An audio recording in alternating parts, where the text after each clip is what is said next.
every time that I rhyme, it makes me more sick. The floor sticks cause I spilled over my ego.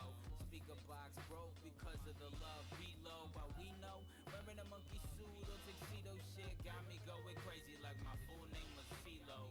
The townsfolk start to scream in panic. I feel my heart slowly start to sink like Titanic in the Atlantic. It's cold and chilly like your heart is. You say you're forgiven but forgot about Marcus. The darkness consumes my whole entity. Really not that concerned with my whole legacy. Mentally live boulders all alone. They're the clones in the back of my home. I turn to stone. My local 7-Eleven, they won't serve me. I went in high one time, intentions for a Slurpee. And I was broke, so I went ahead and walked out. We said next time I see you, there is gonna be a chalked out line surrounding my anatomy. Traveled to the village to escape, but they banished me. Can it be the universe and the signals for the coolness on my head? With my hand up on a pistol with a missile. Toes standing under with the hopes that I get a kiss upon my neck instead of lynching ropes. Missing quotes every time that I read them wrong. Emancipated from life, but somehow that freedom's gone. What am I to do next? See visions in a group like that old nigga 2Mex. Your crew next. Go ahead and step to Omegatron. He ain't playing games no more, man. The Sega's gone. The Sega's fucking gone, bitch. Fuck 'em.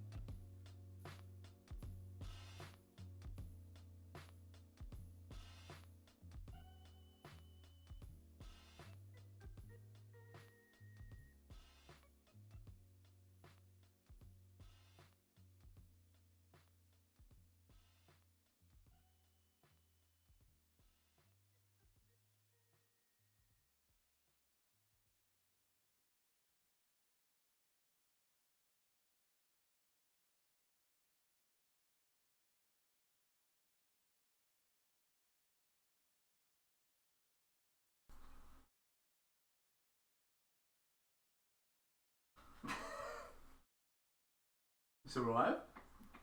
Alright. Welcome to my house and SPOOPCAST number 50.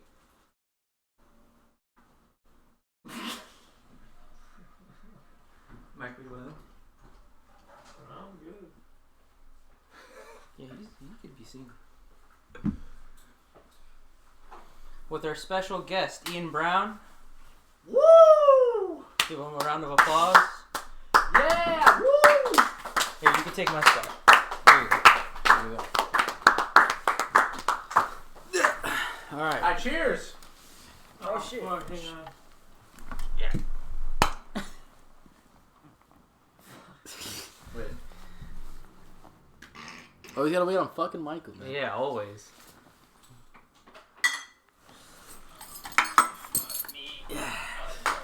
Fuck! I gotta get up, bro? Oh, no. That was genius. Someone has to run this show. Yeah. Well, Thanks to Carlos behind the scenes. And Josh for setting up all the equipment. Yeah, Welcome and to- hosting welcome to Spoop Podcast episode 50. 50. Number 50. The Simposium. Honestly, didn't think we'd get this far. I thought we would have gave up. Yeah. You know, went back to sitting in our rooms doing nothing rather than talking on the internet for an hour. We'd be playing CS. We'd be playing Counter-Strike. It's been a long day. We have drank a lot. I got a John Krasinski ad when I opened our Twitch You thing. gotta restart your sub, bro. Yeah. Let me see. Ad-free listening experience if you subscribe. $4.99 a month or Twitch Prime. Absolutely free. Costs you no extra money if you just link your Amazon Prime Yeah. to your Twitch. Not sponsored, by the way. Not sponsored, of course not. But we're here. It's number 50. Pretty laid-back show, I got no ad. but we do have some articles to talk about. We're gonna kind of just go through them. But I think more importantly, I think Jacan, he picked the name of the show pretty perfectly. Maybe you wanna talk about that a little bit. Is that what the name we used? Was The Symposium. Yeah, the Simposium. Yeah. Well, if you don't know what a symposium is, it's basically where you get drunk and talk about things. With Simps. Yeah, with simps. No. Which is all of us. Yeah. Yeah. So, I mean, obviously we have some important things to talk about. And I think our last episode was much more in that somber tone, right? Because obviously the thing on the national consciousness right now is the Palestinian genocide. So we, our last episode was definitely like, hey, let's cover what's happening right now. We dedicated the entire show to that. We didn't even call it number 50. We called it 49.5. But we'll be talking about some of that stuff too, because now there's a ceasefire, which, as we know, has not stopped the violence against Palestinians. There's still ethnic cleansing going on. And it's just still the completely same one-sided attack that it's always been. Yes. Like not even 24 hours post the ceasefire,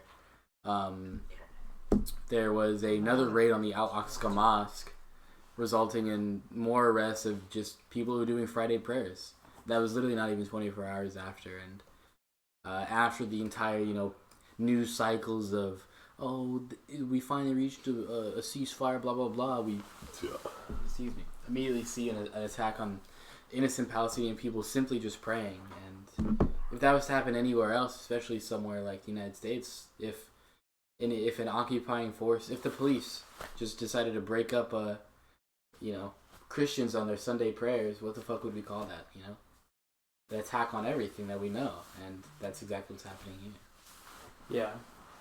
And today, too, I think was some part of the court proceedings for the Sheikh Jarrah residents, whether or not they're going to be removed from their ancestral homes to be replaced by Israeli settlers, which was the whole thing that set off this recent, as the media likes to call it, Gaza war, which, as we know, is just Israel killing civilians in Gaza.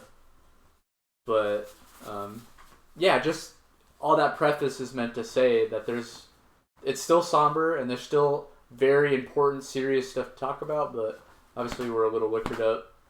And for our 50th, we wanted to have a live setting, something different.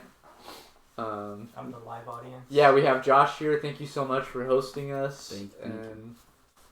And helping us set up all the stuff for the stream. Thank you. You can't see him right now. Our super producer, Carlos, who set up the entire thing last second. Yep, and is here in person. We haven't seen him almost a year. For me, over a year. And we also got a new camera. We're using a GoPro thanks to Josh. So, a little bit better quality. And it's wide view. I think it's wide angle, right? Yeah. So we got wide angle. We got everything. You can see me grope Michael. Yeah. You can see all the office assaults that happen that won't be reported. In full 1080-60. Yeah. Yep. No. Well, the stream will be downscaled, but my GoPro will be 1080-60. Yeah, so I think the way we'll try to flow this, obviously our normal format is like article to article, video to video, and we get through this in like an hour and a half. And obviously this time we've started a little later, but don't be surprised if we just kind of summary most of the articles so that we can get through the main points. And just enjoy. I think we're gonna have fun too. So happy 50th. I can't believe we've made it this far. Happy 50th. What the fuck are we gonna do for 100? I have something way crazier than this. I mean, this is pretty cool. Live from a helicopter. Yeah. Maybe one day we'll have our own warehouse. We'll have our own studio we can set up. Yeah, that would be cool too. Same for a loft first. Yeah. Yeah, who knows? I mean, we had that idea before. We have more like a barbecue kind of setting would be cool. Yeah. We did pizza and stuff tonight, but that was fun too. It'd be nice to have that fire pit outside. Hit. That's true. That's true. Like a midday stream. I like these couches because they're right next to each other. Like they're just aiming at us, like at each other. Also, this would be the peak time to ask. This would be the perfect time to ask questions. If you guys are in the chat and you really have anything to ask, literally just ask anything. It doesn't have to be topic related. It could be anything. Yeah, if you have any sort of like a question about us or just political questions, fucking ask it. Now is like the perfect time. We're here. We're like loosely following a format. Yes, that's a much better time for questions than like our normal stream. Whose sick house is that? Plus, I think too, like, as we kind of get through stuff, we might get lost in the subject talking. So, either try to get stuff in the chat now if you have questions later, or just specifically ask Carlos, because Carlos is here at the helm watching for your questions. I'm watching the stream, so yeah. I think on that note, should we kick it off? Yeah, kick it off. Go ahead and start it. I'm gonna do a little bit of social media like stuff. I'm gonna tweet some stuff out. Yeah. Yeah, and if there's any issue with the audio, let us know. Mm-hmm. Any issue at all, actually. Or any issue. Yeah, I checked right now. It sounds okay, but yeah, if you guys hear anything, it kind of sounds fucked up. Let us know. We're literally using only one mic, so.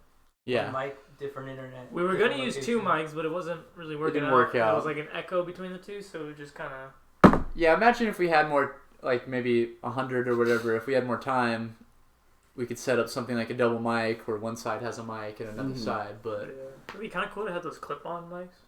Like a lab. Like the Rode mics. Yeah, they're a little expensive though. They're like 100, 150 at least. Yeah, I have one of those for the phone. Oh, okay, nice.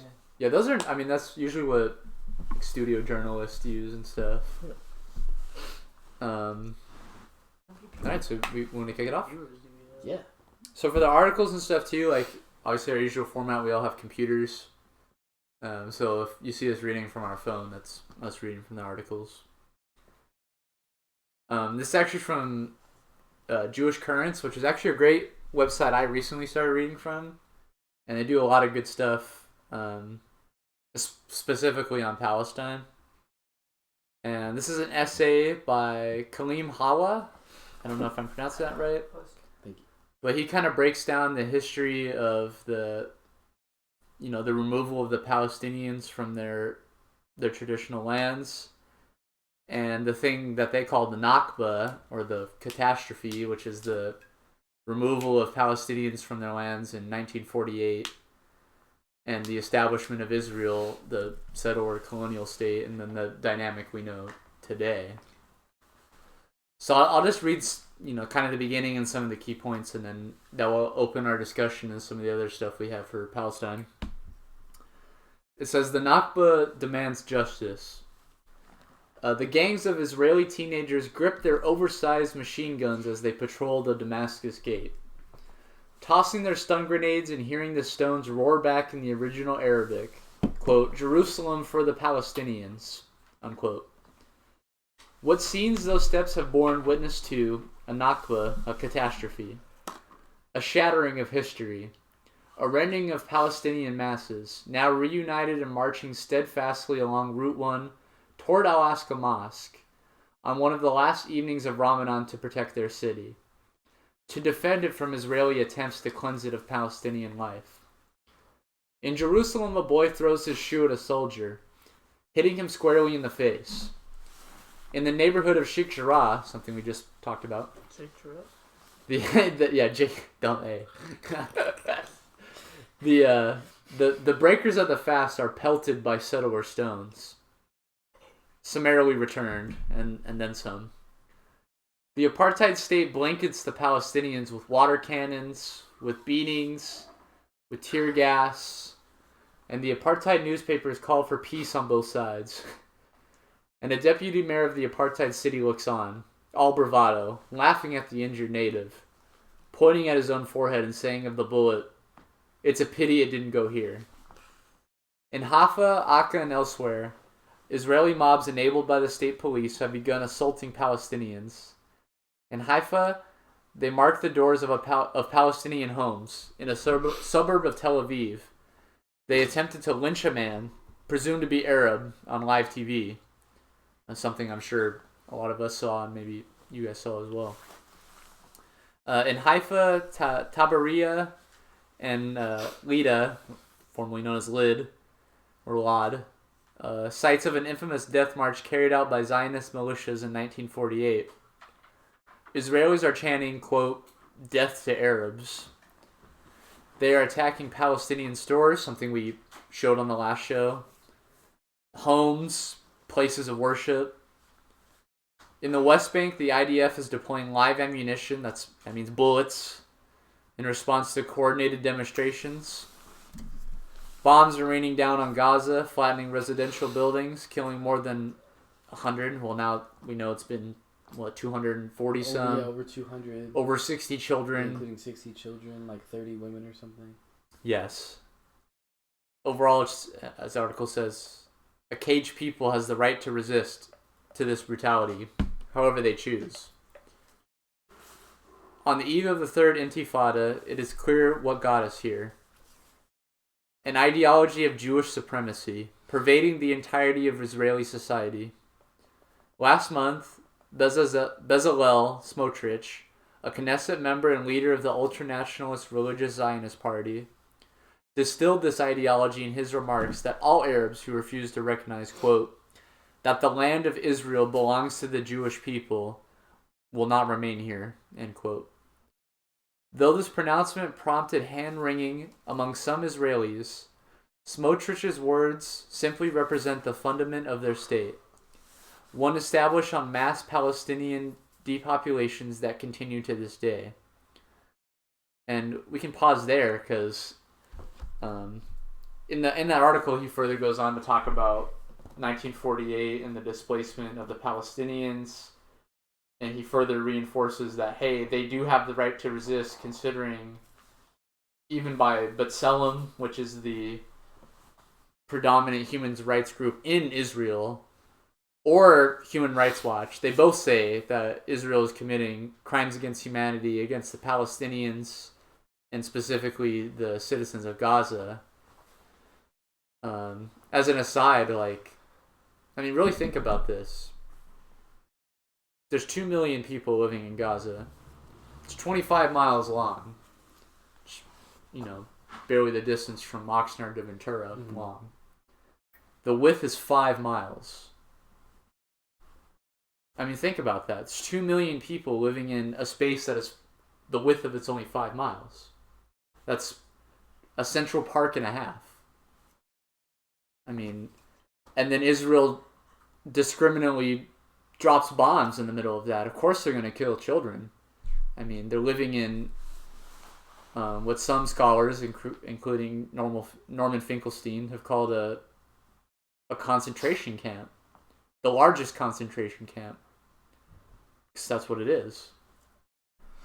And I read that article because obviously he touches on the Nakba and the fact that this isn't new history, that this is a long line of genocide and that spanned multiple administrations and has been supported wholeheartedly by the U.S. since its inception.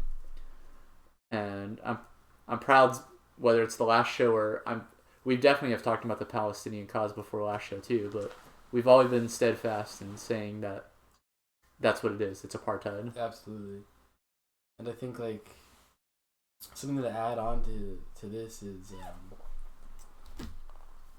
just the entire situation in itself is when we were talking things like solutions or whatever, a lot of people bring up the 2-state solution, the 1-state whatever, and without too much insider knowledge as to the 2-state solution, what it actually is, and the sacrifices the Palestinians are making with that, it does seem kind of convincing for a while, and then just the more you learn about it, and what helped me form my opinion on resolutions is Michael Brooks.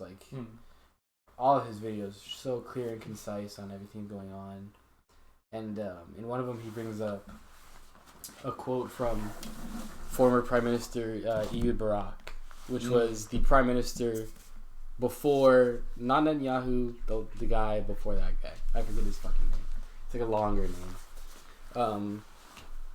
And this guy, Ehud Barak, has his own set of problems.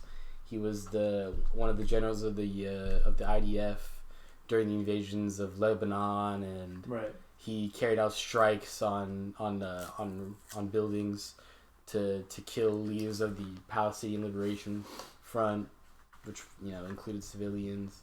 So he has his own set of problems, but like you're saying, let's be clear. He's just we can talk about some things that he said that are good, but also understand that he did bad things. Or that he's part of this larger Israeli settler project, which by its nature is wrong. Like, people try to criticize Israel right now saying, well, this is the Netanyahu government.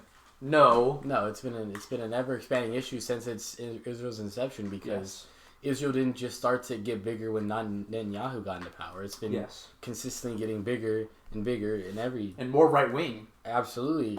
But something interesting. This was post Ehud Barak being in power.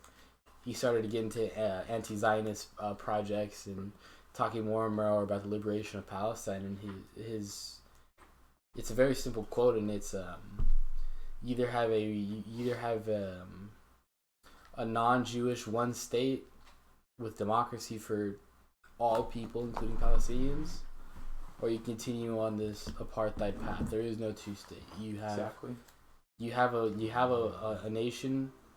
You have a bicultural nation of Israelis and Palestinians where everybody has a vote, or you have a Jewish ethno-state that is genociding, the original inhabitants of that location.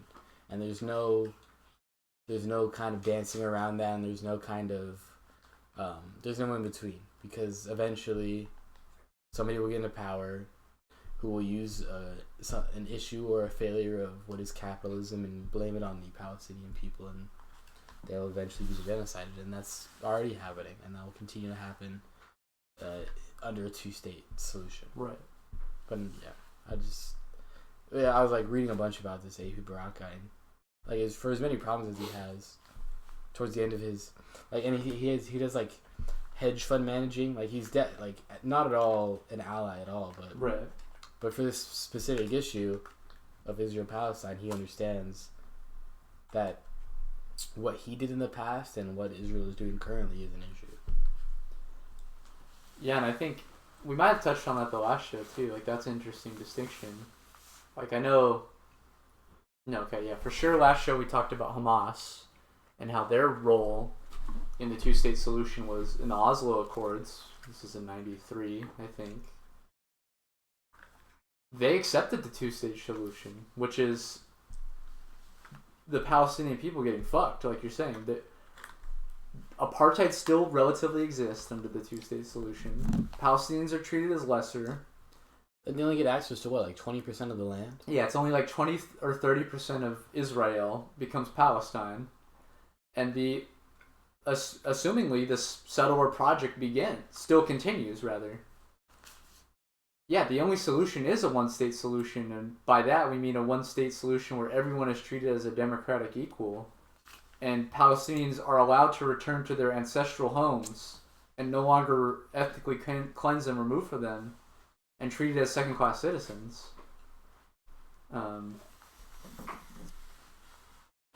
Americans realized this when it came to South Africa, when it came to the South even. And people thought those things would never change too. People thought segregation would always exist in the South. People thought apartheid would always exist in South Africa.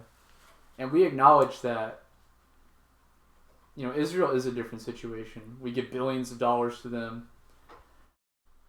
Their police and military train with our police and military. So there's a coordination there and brutality.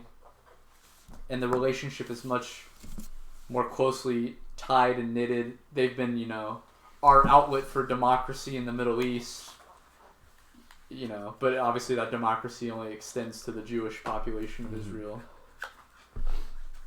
But like segregation or apartheid, and we're going to read later, funnily enough, the leader of Hezbollah, he says this too. They're sowing their own seeds. In subjugating the Palestinian people, the downfall of Israel will happen. And, people like us that saw 2014 or 2018 with the Great March of Return and the massacres that the IDF did to Palestinian people, we thought these things would never change, but now we're seeing a global outcry, so we never know. Is that Talenti? What kind? Black raspberry vanilla parfait. That's my favorite. I got more. I mean, yeah. Yeah. I do like Talenti. That's your favorite? You're capping. That's my favorite. I like Why is this spoon so warm? the salted caramel one. That one was pretty good. Pretty sure I have that. This is all mine? Go for it. Thank you.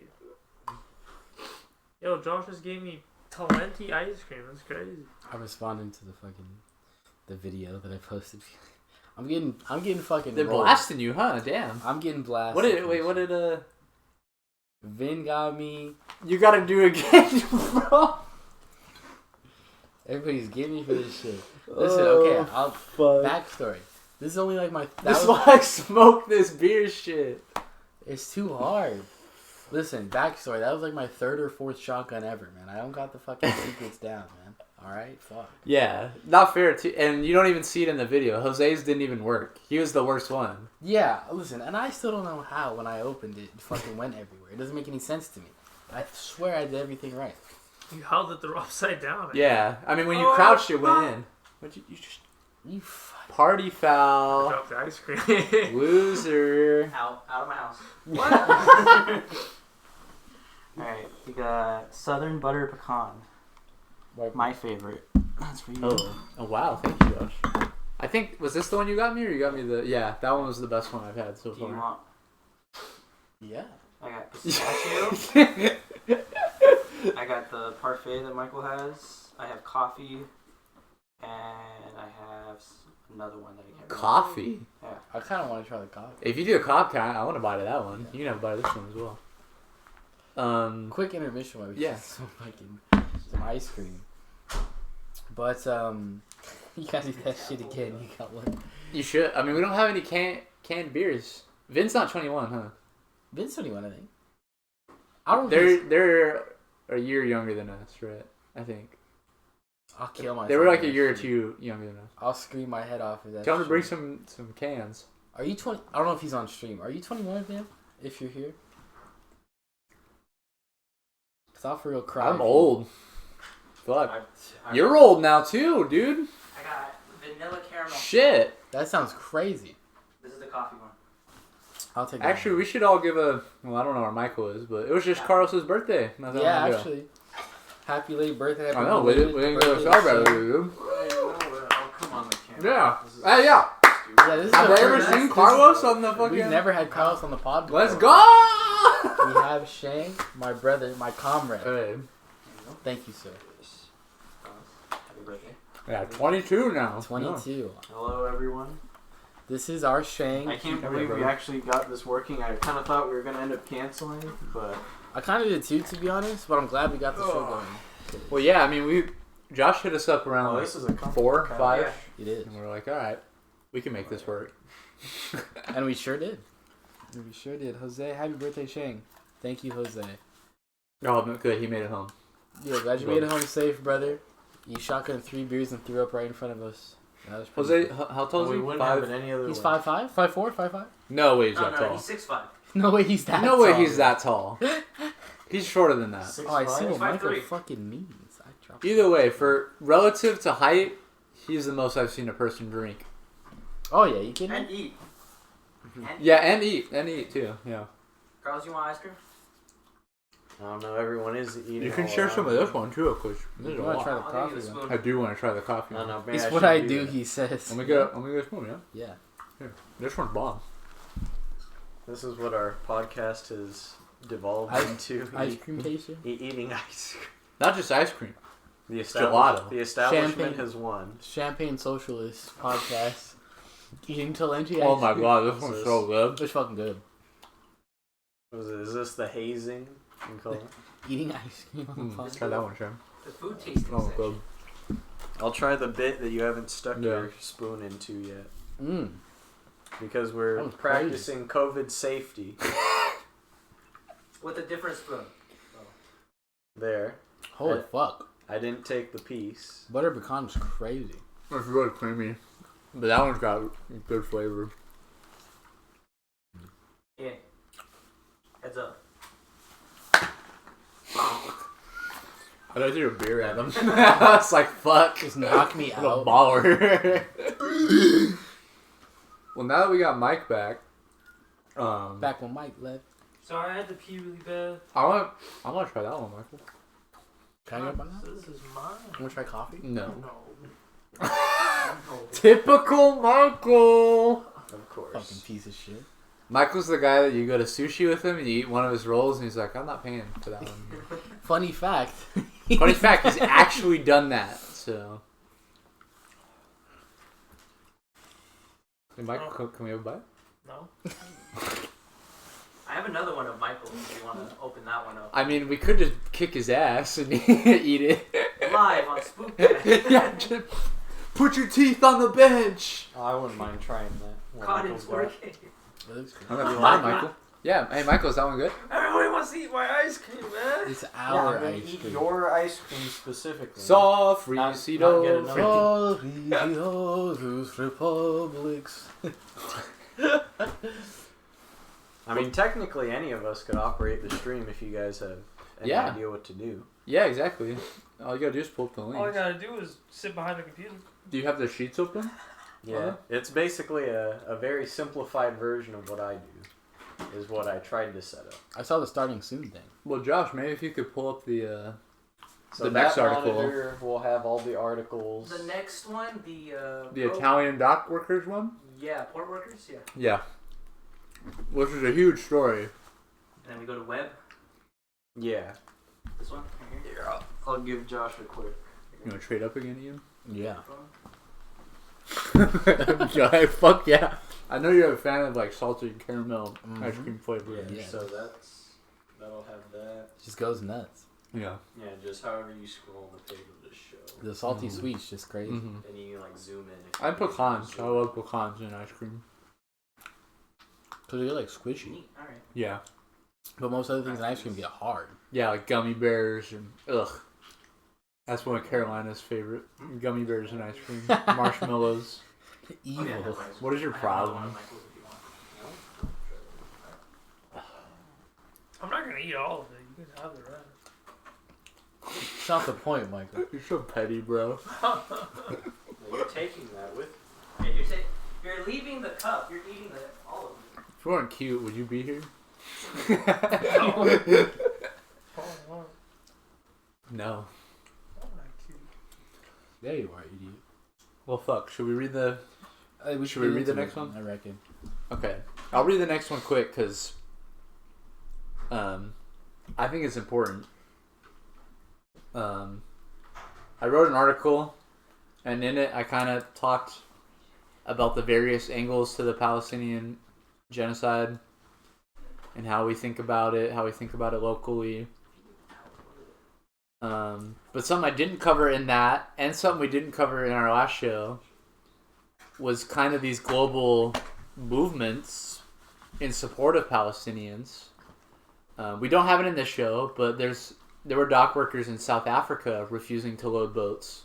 Obviously, the history of South Africa, we talked about apartheid there, supported by the U.S. and the U.K., another, imperialist regimes. But, their workers showed solidarity with the Palestinians by refusing to load boats. But here I have another story of Italian port workers that refused to load arms shipments destined for Israel, which is huge. So I'll just read a little bit.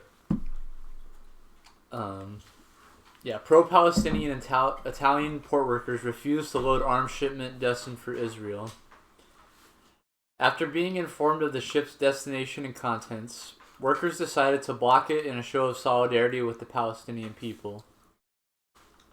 A syndicate of port workers in the Italian city of Livorno in Tuscany on Friday protested a weapons and explosive shipments after discovering it was destined for the Israel port of Ashdod. Quote, "The port of Livorno will not be an accomplice in the massacre of the Palestinian people," unquote, said L'Union Syndicale de Basi, the USB. The USB added that the ship contained, quote, "weapons and explosives that will serve to kill the Palestinian population already hit by a severe attack this very night, which caused hundreds of civilian victims, including many children," unquote. A report by the Weapon Watch, a Genoa-based NGO that monitors arms shipments in European and Mediterranean ports, informed the syndicate of the destination of the ship and its contents. The NGO urged the Italian government to consider whether it was, quote, suspending some or all Italian military exports to the Israeli-Palestinian conflict areas. Quote, the Union on Saturday will also be in the square in Livorno in solidarity with the Palestinian population and to ask for an immediate stop to the bombings on Gaza and a stop to the expropriations, the Palestinian homes that have lived under military occupation for years. And I wanted to point, this story out because in that article that I wrote, kind of the whole point was how do we bring this to home and relate, not that it has to relate to home, but it's like, hey, realize that. As an example, in a way, is conveying it to people who really aren't super political. Being able to just relate to something that happens that you would generally know about. Yeah, it helps a lot. Yeah, like if you could find your own personal experience and sympathize, but not just that, but that it's literally intertwined, that the practices and money that they use in Palestine are the ones that they bring home and use against Megan Hockaday and I want to say it was Austin Martinez and others killed in Oxnard from police violence. Those techniques and that money comes home.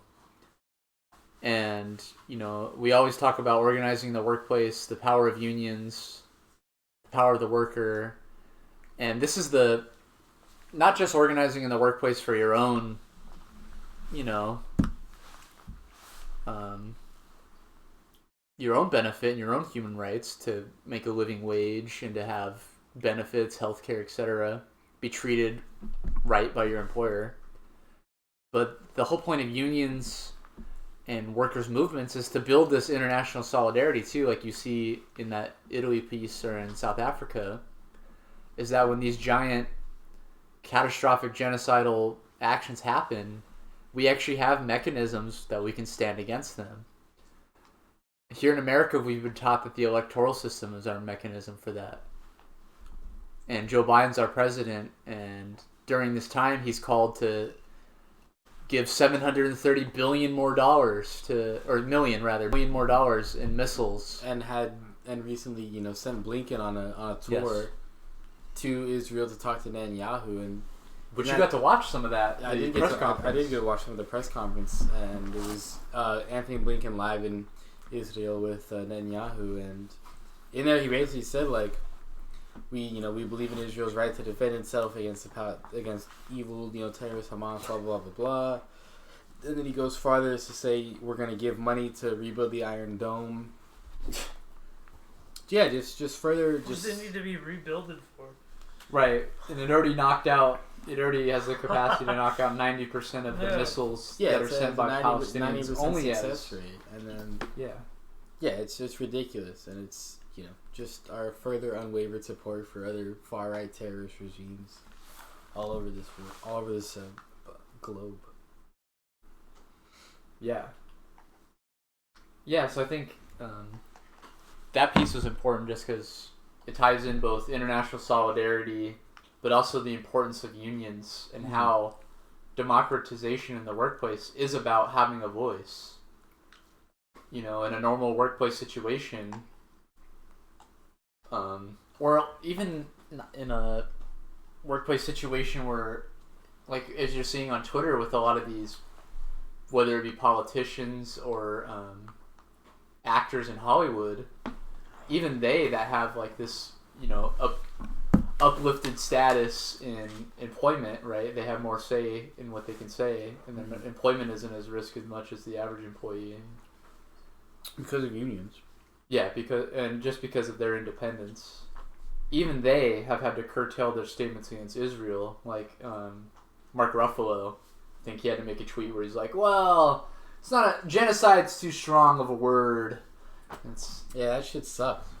Yeah, and our whole message of building a democratic voice in the workplace is when we see what we know is genocide, we want to be able to not only talk about it but stand against it. And in a normal workplace, or even an exceptional workplace like Hollywood, you can't do that because the corporate structure at large is beholden to corporate interests, money, and turns out the IDF and the State of Israel is a very profitable venture. Absolutely, and that's not at all representative of the Jewish population. No. The Israeli government. Yeah, I think that's like something where things bleed in, you know. It's like where people should, you know, that's especially like that's where the crossover comes, where you have people who don't actually care about Palestinians, but rather just not liking Jewish people, and they're like, oh well, you know, all the money's coming from Israel. Israel is, you know, the Jews. Jews are a monolith. Blah blah blah blah. Right. Which is obviously not the reality at all. It's not the case. Absolutely not. The Jewish people, like all people, are not a monolith. Any culture, blah blah blah, etc. It's not a monolith. All people have, the individual exists for a reason. Yeah, and those historically that have been the most outspoken against the Palestinian genocide are American Jews. Now, not at large. A lot of American Jews are for the Israeli colony state, mostly because they're uneducated and have been taught that Israel can do no wrong. But that being said, you know, some of the most prominent people against the apartheid state are Jewish, and including AP, the Associated Press. Their office buildings were bombed in Gaza, and I think her name was Emily Wilder. I might be wrong, but she was a journalist for AP that years and years ago, as a college student, was part of a pro-Palestinian organization, or made some pro-Palestinian remarks. She was fired by the AP for that years later, after the Israeli government bombed their offices, claiming that Hamas was in their building. Conservatives use cancel culture to get The AP had to say sorry for being bombed. Yeah, exactly. Which shows corporate media's subservience to the narrative. They're just willing, even when their own offices are attacked, their own integrity, their own people are attacked, they're willing to say, yes, Israel is doing the right thing. Rather than what we're willing to say. I mean, obviously we haven't been bombed, but I think if we were bombed, this would only strengthen our statement. Yeah, because I mean, fuck Israel. AP's only beholden to what? Capitalism's fiduciary responsibility to turn a profit to your shareholders. And when all the money is saying support Israel, fuck Palestine, who cares if your fucking employees get bombed? You're in here to make money. Right. Because capitalism breeds greed. Right, which is how you get organizations like AP or any of the fucking major news networks. It's all the same. It's all the same media structure that just, well, fucking, as Coldboy put it back in the fucking when he came on, just the bourgeois press. They all represent the same thing regardless of where you go. If they're beholden to capitalist interests, they're always going to represent capitalist interests. Well said. I see that going. Hey, if you keep spazzing out, we're going to have to kick you out. He pounded like 5 whole bites of Talenti. That's why he's flipping out. That might be worse than the beer, man. Yeah, you still have a full beer right here. Oh, man. I'm cold. You want a jacket? No, I'm fine. Want a snuggle? Nope. That was good you brought up our Call Boy interview. Because that kind of how I was talking about how a lot of these, like Mark Ruffalo and others, came out and walked back their statement in support of the Palestinians. There was a lot of that from politicians too. Oh yeah, including Bernie Sanders. Yeah, who of course courageously was the one that said he was going to try to block this new $700 million weapons deal to give Israel more missiles to kill children. He was the only one in the Senate really calling for, calling at the Biden administration at all for aiding and abetting this genocide. But as soon as the ceasefire came in, walked it back. Calling Hamas terrorists, saying that this is a Palestinian-Israeli conflict, even backing off on his pressure on that weapons deal. Now that weapons deal presumably will go through. And I brought up Cola Boy because I think he said something like, we were talking about the role of these progressive politicians and our ability to pressure them. Of course, there is a dynamic there, but he said something along the lines of I believe in the people. Mm-hmm. And that is your everyday, working class person doing stuff like that Italian strike, saying we're not going to ship weapons to continue this genocide. Or in, I think it's Leicester, however you pronounce it, England, people are protesting a weapons factory there, and they've shut production down there, saying, they produce weapons to kill children. And so it's really it's people power that's going to do something about this. Yeah, and something similar that's unrelated to this specific subject, but talking on the topic of people power. During the Bessemer, Alabama elections at the Amazon factory, we had international strikes from places like Germany of Amazon workers, right, striking in solidarity with those places they are unionized. In places they are unionized because Germany and other European nations have way stronger labor protections than the United States, and they're just simply showing their international solidarity for our Bessemer, Alabama brothers and sisters, which is awesome to see, and that's what changes things. Bessemer, Alabama. Alabama. You are cold. Holy fuck. You want a blanket, Michael? I'm sitting on a couple. No, this is my hands. Stop touching me. Let go. You're touching me. Let go. So we can actually maybe next show we'll bring this up, but I'm just gonna highlight it because we've talked about it in the past, and I'm gonna highlight it. But we'll skip the articles itself. It's the spy cops trials, which is trials against these cops in England. That their whole role was to infiltrate protest movements, whether they were, environmental movements, Marxist movements, workers' movements.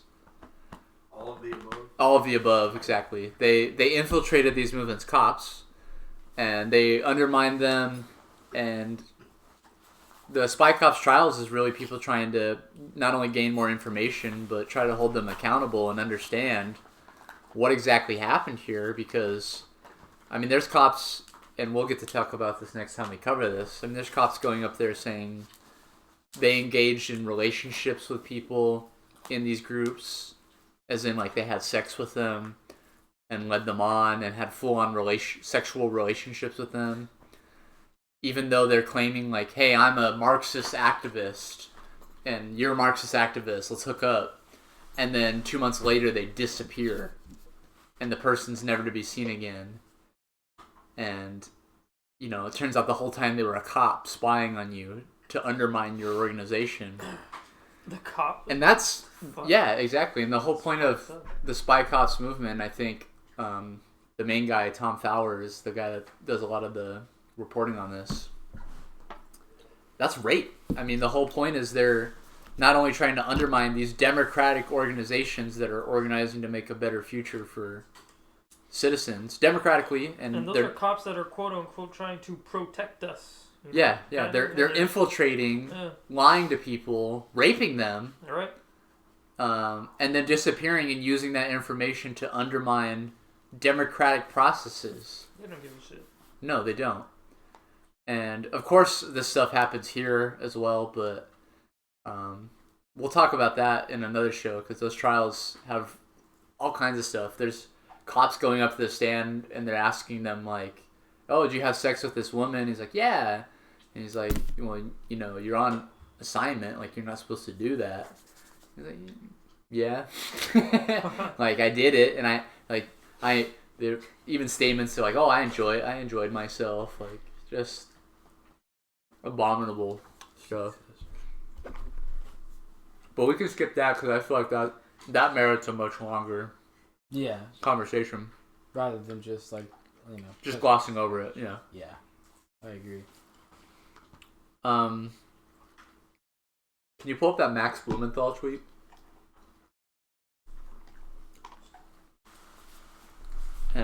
This is to bring it back to the Palestinian conflict. And it says, this is obviously May 16th.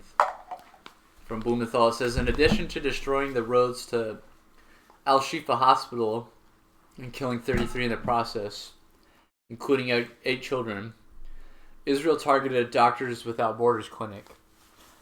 And I just wanted to highlight that tweet because, now the ceasefire is over, but we can't forget, these crimes that Israel has committed once again. They're bombing Doctors Without Borders. They're bombing roads to the only major hospital in Palestine. This is nothing new. No. I believe it's... I don't want to get the year on it, but I believe it's either 2012 or 2008. And Israel bombed indiscriminately 2 very obviously like there was obvious markings on the van that it was an ambulance, a Red Cross ambulance, and they airstriked two ambulances and killed everybody. Innocent Red Cross workers, the innocent Palestinian people that they were taking to a hospital, dead. This would have been either way in the Obama administration. Yeah. I didn't even know that one. Dude, the amount of fucking strikes that Obama did is fucking insane. Oh yeah, I mean the Drone King. And it's just crazy how that goes underway, Right, because he got swag. We'll get to talk about that in a minute with Daniel Hale as well. But yeah, great point. I mean, even in 2018 under Trump's administration, in the Great March of Return, they gunned down medics. I can't remember her name. Partly because my Anglican bias, I can't remember Islamic names, but it was Reza something. She was a Palestinian medic in clear medic gear, helping wounded people who were also peaceful, nonviolent protesters at the Israeli border wall that were shot. And they gunned her down.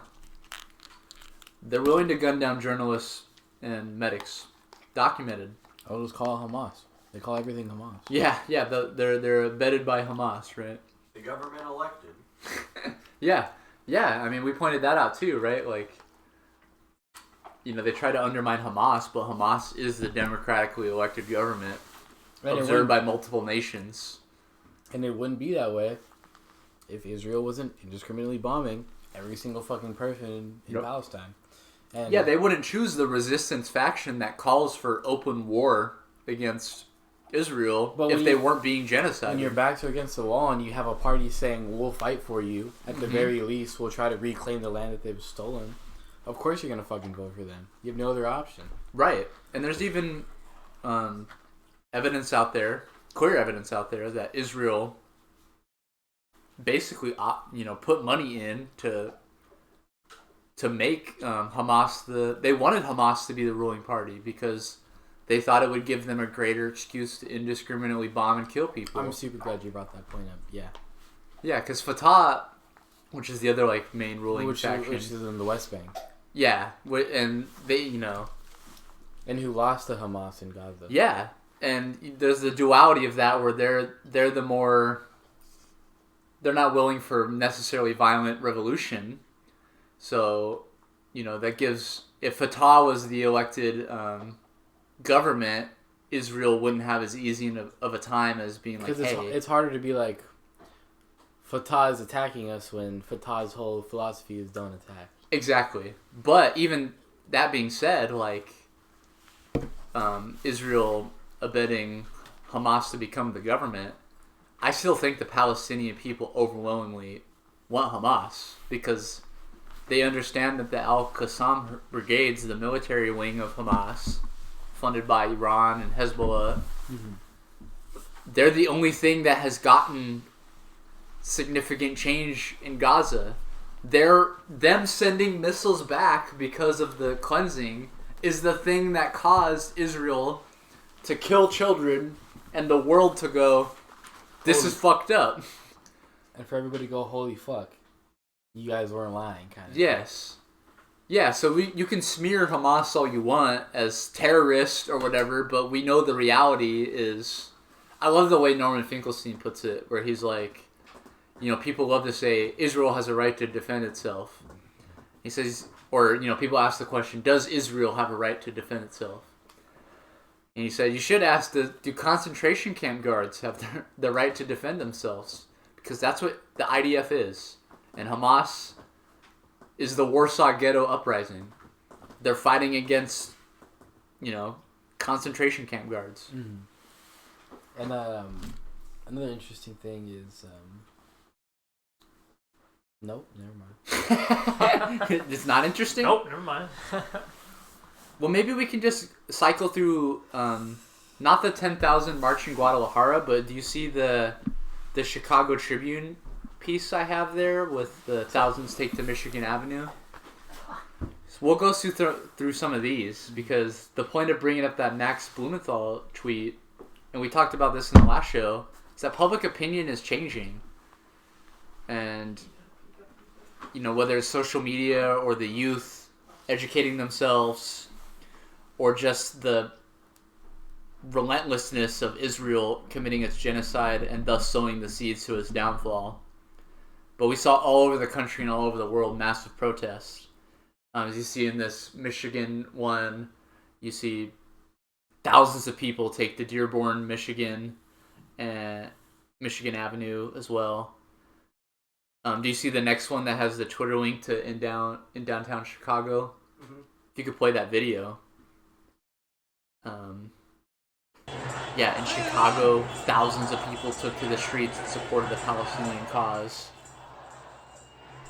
Even in Oxnard, the government center, I think that was originally organized by the Ventura Tenants Union. Someone we hopefully might interview, which would be cool. And not the Plaza Park, also by Oxford Study, did a march / organization. Just all over the country, public opinion is changing. Can you show the next one by Abby Martin? It says, they've got tanks, we got rocks.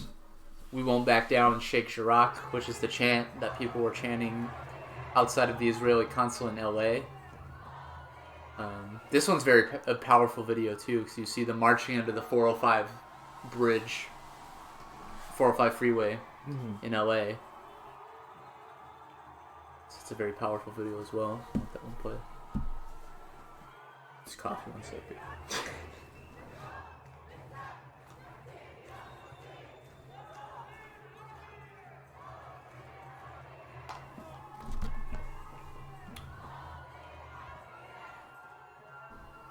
And then after that, if you could play the Toronto one, you know, just to bring in that multinational aspect. In Canada, we saw a big protest, Toronto. Argentina. I can't remember if it was Argentina or Chile. I think it's Chile, actually. Has like the biggest Palestinian diaspora outside of the Middle East, which I didn't know. They had huge protests there. Paris, huge protests. These are ongoing too. I mean, a lot of these videos we're showing are from like May 16th, 17th, before the ceasefire ended. We know there was a Palestinian general strike in Palestine, which is very... Maybe I'll talk about that a little bit. That's rare too. Like, a lot of the uprisings in Palestine have come in groups, right? It's been uprisings in Gaza or uprising in the 48, right? The Israeli state where Palestinians live, or in the West Bank. But here we saw in Gaza, the West Bank, and the larger 48 of Israel, all Palestinians were protesting and on general strike. And that it halted, millions of dollars in labor and commerce in the country, which is what's going to change this issue. Absolutely, and we need to see similar things here in the United States. We need to see, because in whole we fund a huge part of Israel. Yes. And so if we have kind of these organized labor strikes, that will say something. Mm-hmm. Those who are making the bombs, those who are shipping out the bombs, all that. For sure, Lou. That's a huge fucking chunk. But yeah, I mean, if we all, if we all play our part in... There's just a very loud noise in the background. Mm-hmm. Yeah, no... Sorry, I didn't mean to cut you off, though. No, but yeah, if we all have the same attitude towards actually bringing change to and bringing Palestinians to the forefront of the conversation, as well as bringing democracy and peace to these people, it's incredibly important. It's what needs to be done, and us being Americans, we have to use our privilege to fight for that every day. Yeah, totally. I think it's not just enough to see Italian and South African workers. Like you're saying, we are the primary funder of apartheid in Israel, so it's got to be coins on us, right? We got to make the move. We've been main funders in all apartheid. Yeah, exactly. Including here in the United States, in the South. I was going to say in the Confederate South, Jim Crow South. When did you get that coat? Josh brought this in and I poured a beer in it, which I shouldn't have done. You totally changed the flavor of the beer. Vala. Tastes like dust. No, but we're all dust. It doesn't. He cleaned it out, but it doesn't taste as good as. I thought it was the second best beer of all the ones we had. The Fat Tire. I enjoyed those. Fat Tire's good. I like the Newcastles too. It's made me so full. Mm-hmm. So dog beer does. Yeah. Drinking bread. I know in the links we put some updates on the Steven Donziger stuff, which I really want to talk about also, but maybe that should also be put off because that warrants its own time also. That as well as the what you were just talking about earlier. The spy. The spy cops. I mean that all warrants its own time. With the Donziger stuff, just to touch on it quick though. Maybe if you don't remember or don't know who he is, he's a lawyer that, on behalf of the Ecuadorian people, who had oil and other, carcinogens poured into their water supply and into the pristine Amazon, sued Chevron for destroying their environment and killing their people. Active till this day, till right now, their water is poisoned. And they won originally an $18 billion settlement, and that got halved to a $9 billion settlement, which Chevron has still not paid. And obviously that settlement, 99% of that money goes to cleaning up the oil and waste. And then some of that money goes to, restructuring and helping those communities they destroyed. But instead of doing that, Chevron has gone on a campaign to literally use lawyers on behalf of the U.S. Justice Department that are funded by Chevron to go after the lawyer that did that, Steven Donziger, who fought on behalf of the Ecuadorian people, to imprison him in his home the last 2 years and hold him, he doesn't get to have even a jury. A judge decides his fate. And the judge itself, Judge Kaplan, has ties to Chevron Oil. So, I mean, you're just seeing a corporate prosecution, basically, for fighting against ecocide. And now, before the pretrial stuff, we were able to watch via Zoom the pretrial stuff, and that's what we had talked about. And we were like, hey, when his trial comes up, we want to maybe get video of that Zoom trial. But now the Zoom trial has been limited. You cannot watch obviously we can't, but even I can't remember the organization he said. It was some, human rights lawyers organization. They weren't even permitted to watch the trial via Zoom. It's like, so who the fuck is? So no one. So he's going to be in a private trial. He's going to be prosecuted by Chevron for suing Chevron. And yeah, I mean, that's as shit as it gets. Are you alright? He brought me over here. Found him drunk upstairs in my bed. He was taking a tour of my house. That story we'll have to go way into more detail, but that was just like a mini update. Yeah. Ian actually had the next, if you want to talk about it, unless you want to gloss over that one, the Amazon placing their ballot box. Oh yes. Yeah. But can you find? Yeah. First? Yeah. I'm pissed so bad. Maybe Josh can pull that one up. The More Perfect Union tweet. Which, follow them if you're not following them. They do all the coverage on Bessemer, Alabama, and Amazon unionization in the U.S. I want another beer, but I ruined this one by pouring it in this glass. Yeah, you did. It tastes horrible. The glass tastes bad? It made the beer just tastes weird. It doesn't taste as... Because of the glass? Yeah. It tastes like musky. Does anyone want a beer while I go grab one?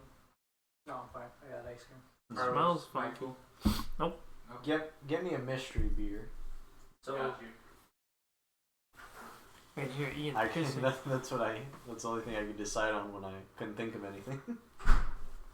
It's a Bud Light. What do we have? Oh no, as long as it's not a Bud Light, oh no. Was the beer in that fridge too? Oh, here, I got the receipt for Topper. Yeah. Let me guess, did Jose leave all that beer too? Yeah, I think. Did Jose take my hat? Of course. The blue one? Yeah. That was your hat? Yeah. Was that the Walking The Dead? one that looked like I figured. dirty. I was like, why would Jose have that? Is this the casting? No, this is not the casting couch. Who said it's the casting couch? Look at Jen. No, this is the casting couch. This is 100% casting couch. This is 100%. Where's that? Where's Ian's keys? Yeah. No. I got you this one. I don't know if you had that one yet. No. That one's pretty good. Longboard? Jacan. Yeah, it's like a pill kind of lager. Jacan. Yeah. Hey, Let me he guess, said, Ian has give his me a keys. mystery beer. And I said, get him a Bud Light. He's like, no, not a Bud Dude, Light. you have a fucking bajillion Bud Lights Yeah, my in there. dad loves Bud Light. Yeah. But he drinks I'm a it. white male. Ian, move. We can't see what you're about to do. Oh my god.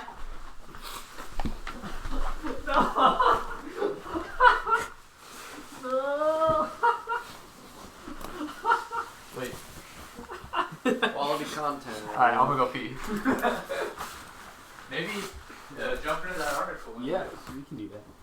Open my beer. Fucking piece of shit. Daniel's gonna come through with a 24-pack of warm Modelo's. He's gonna come through with a 24-pack of warm Modelo's. Yeah. Did you say that? So, let me go ahead and pull up this next piece here. We're Spoop Podcast. Oh no. You've hijacked the show. I've hijacked this show.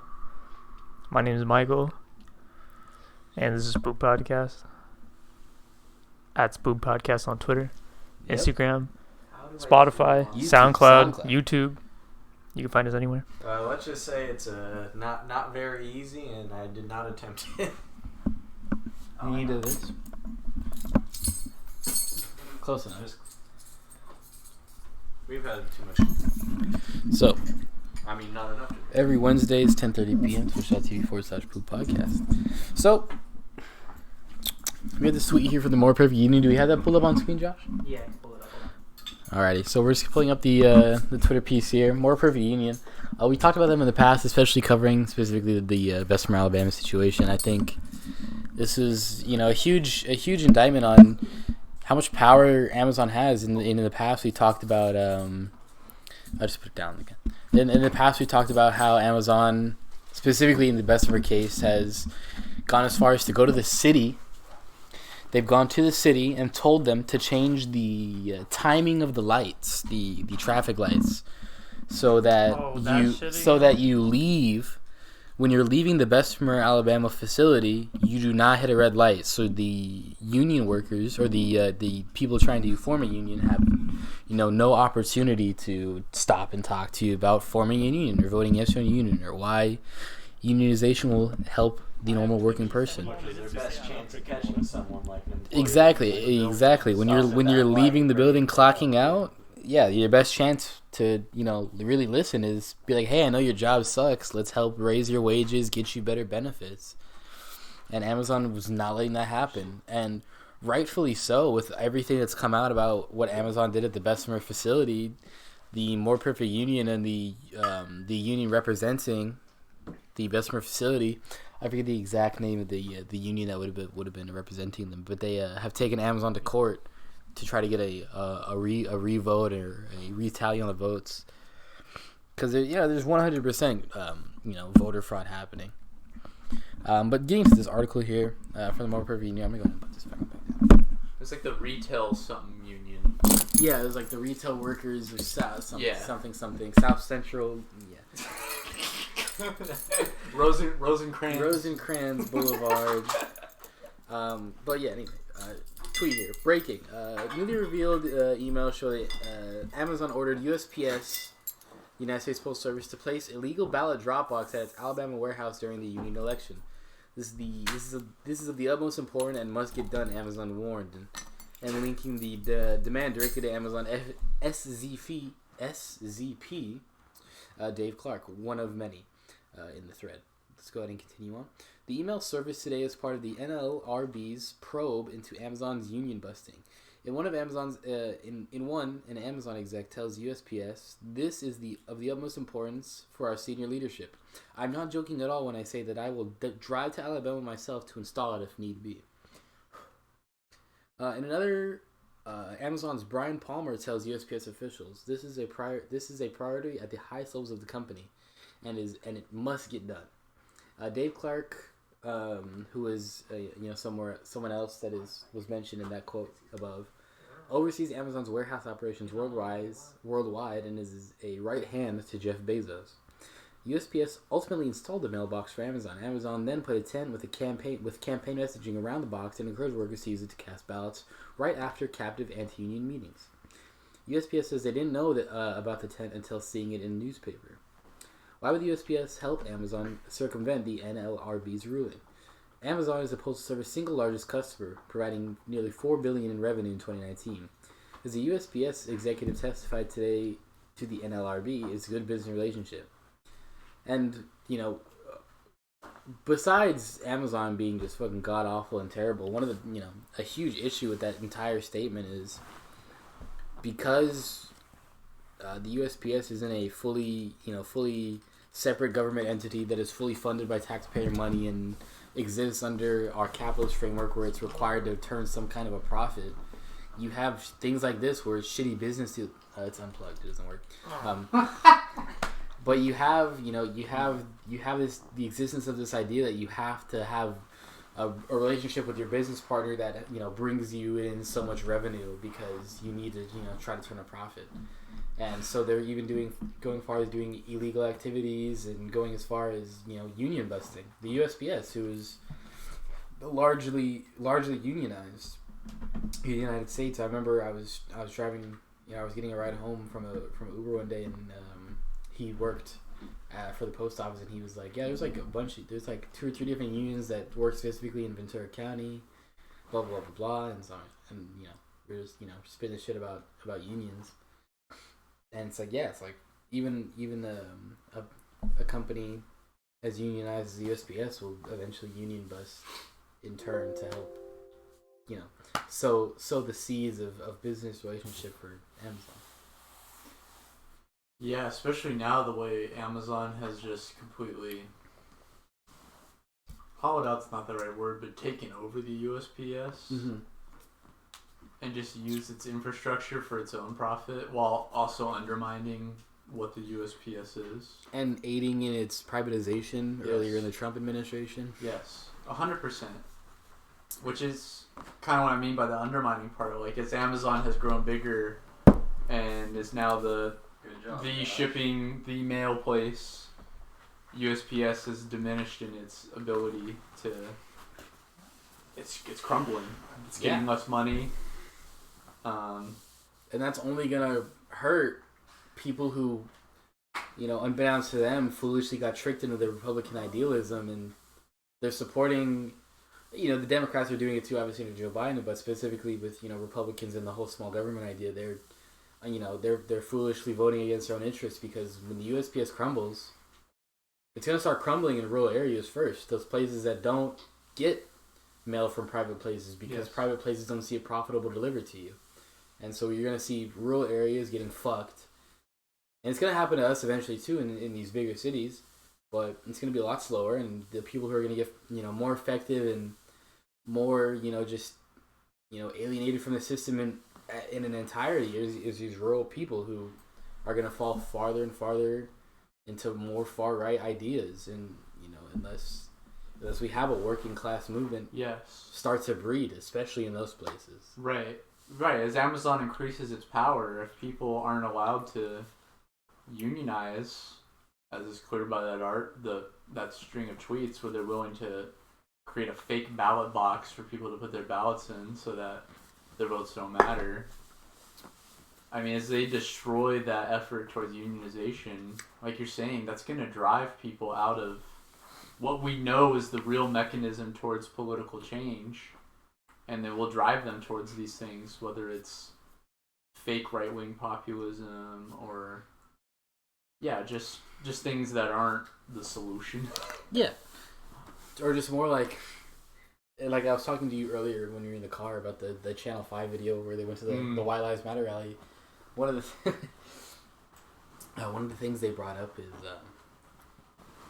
I've been drinking a lot, I can't remember. They were bringing up basically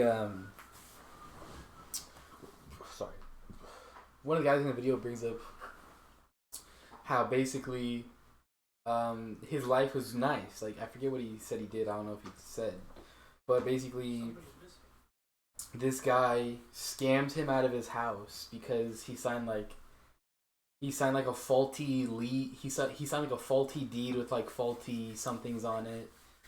And so the guy snatched his house from under his feet. He lost his job.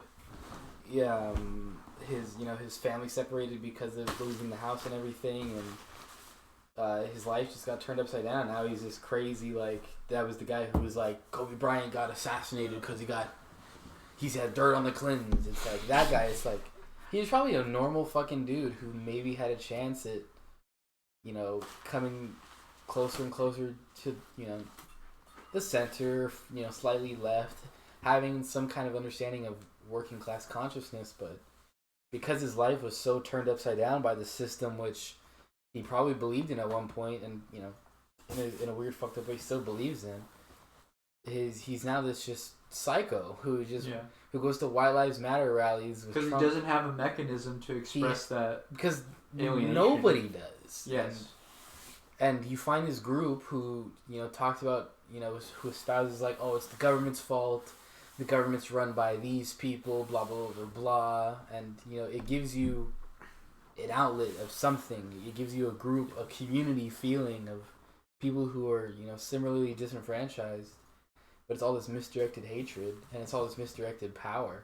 You could be putting that towards general strikes to get better wages, better benefits, but it's this cat and mouse game. Yeah, I think that was well said. Alcohol can't stop me. The next piece we had was what I referred to earlier, which was that Biden administration approving the $735 million arms sale to Israel. We don't have to go into that. I think we already talked about it enough. And the role of, the progressives in stopping that and now allowing it to go through now that a ceasefire has happened. Do you want to read this? France won't apologize to Algeria? I do. I thought this piece was fucking interesting. Go have at it. That looks interesting. Open up my sheets. This piece was shown to me through a Twitter mutual. I can't remember your name, but thank you. Twitter mutual. France. One moment. This is a political piece. Reading here from the top. Do we have that open, Josh? Yes. Awesome. France won't apologize for Algeria colonization. The issue remains highly sensitive in France. By Momtas, or Momtas, rather, sorry. Back from the top. Paris. France will not apologize for its colonization of Algeria, but will instead commemorate the violent history of its occupation of the North African country. There will be no repentance, there will be no apologies, an advisor to French President Emmanuel Macron said Wednesday ahead of the release of the much-anticipated report on the history of colonization and the Algerian War. France was the colonial power in Algeria for 132 years, and Algerians won their independence in 1962. When your grandparents were alive, Algeria was becoming a country that was, previously just owned by France.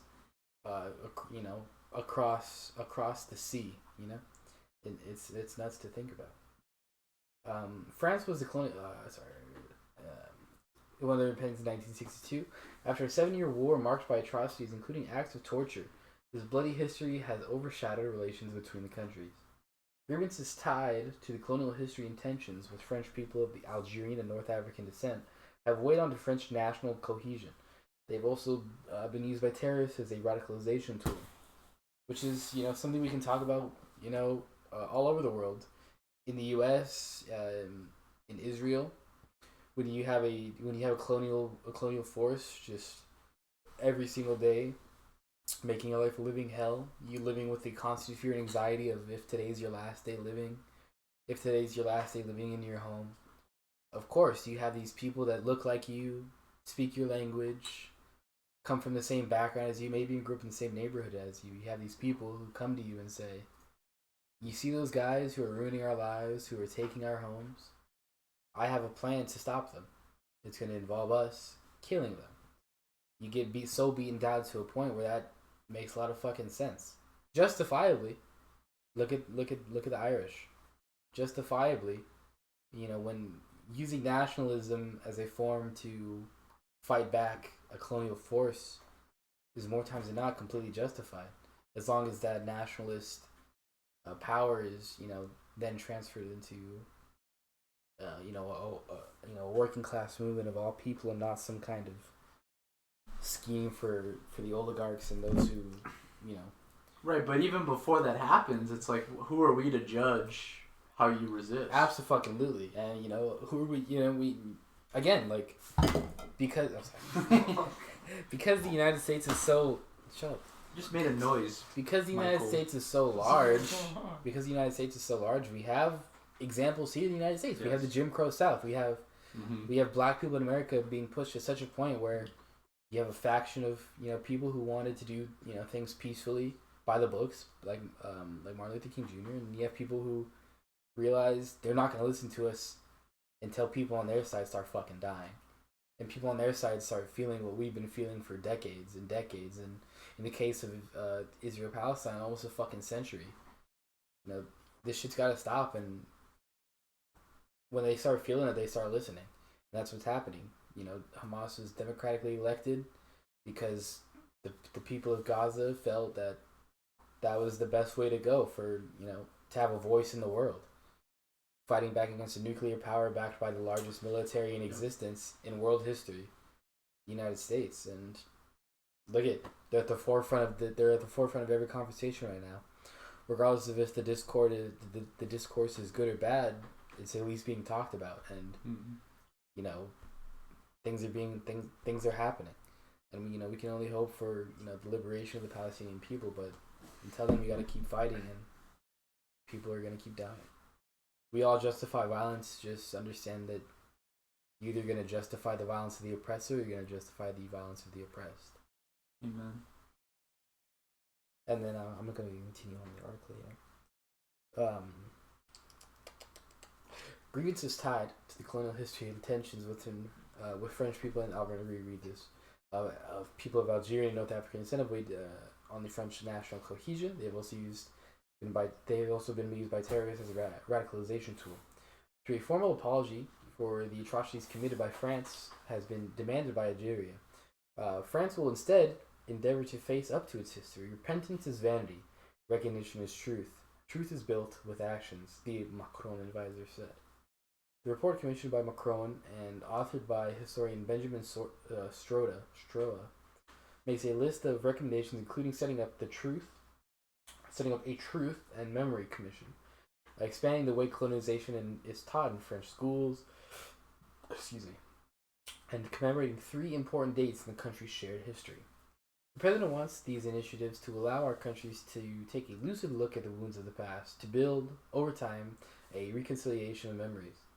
A common, French word from the French presidency said. The question of repentance and recognition is the balance of colonization remains a highly divisive issue in France, and not just among the far right who have traditionally defended France's colonial past. In November, Prime Minister Jean Castex derided the demands for an apology, linking them to previous attempts at appeasing Islamist terrorists. And the article just goes on to talk about Macron and his government's response to Algeria, basically saying, it's time to own up to your fucking shit. Over a century, you owned, you enslaved, you exploited our people, you used our land for natural resource extraction, etc., etc. It's time that you pay for your actions, and it's obviously colonial power France not wanting to fucking do that, because why would you? Yeah. Why would you own up to something bad that your country did? Yeah. I think obviously that all has lessons we can learn and apply to the Israeli absolutely domination of Palestinians. Because history repeats itself. You have colonial struggles in one place, you're gonna have colonial struggles in another, especially when the colonial powers that in power and are the ones we're talking about share connections. The fact that Israel is so closely tied to the U.S. and the U.S. is so closely tied to Israel, and it's all for a reason, and it all has a place in the big chess game that is geopolitics. Yeah, absolutely.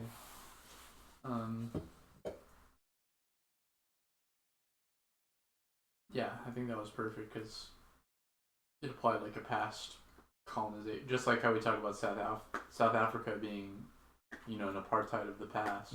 That's another great example. The one we had after this, which is, I'm going to chalk this up to another thing that we can cover in the future, but I just want to touch on, because we've talked about it before, was Andrew Brown Jr., who was murdered in North Carolina, right? Elizabeth City. And that was, the guy where they didn't want to release the body cam footage to the public or the family, even though they had released snippets to parts of the family's lawyers. Yeah, we remember. We covered that on stream. Yeah, and even that was indicating that he was executed in his driveway. Now, the district attorney, his name's Womble, he said, as tragic as the incident is with the loss of life, the deputies on the scene were nonetheless justified in defending themselves from death or great bodily injury. And obviously we'll dive into this story more another day, but, we've talked about just their relentless attempts to make sure this video is not shown.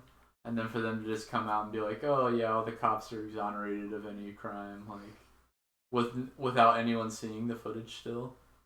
Yeah, it's ridiculous. It's insanity, and they did release that 20 seconds. Yes. And that was... And even that. Yeah, it shows him backing up, because they're all pointing guns at him. Then he turns. One of them gets really close, he almost gets hit, but he, moves out of the way, and then they just start firing. And they just light him up, yeah. Which we know, too. I've seen, from that incident, they've shot... at shooting at him, they shot into other homes. Bullet holes hit other houses.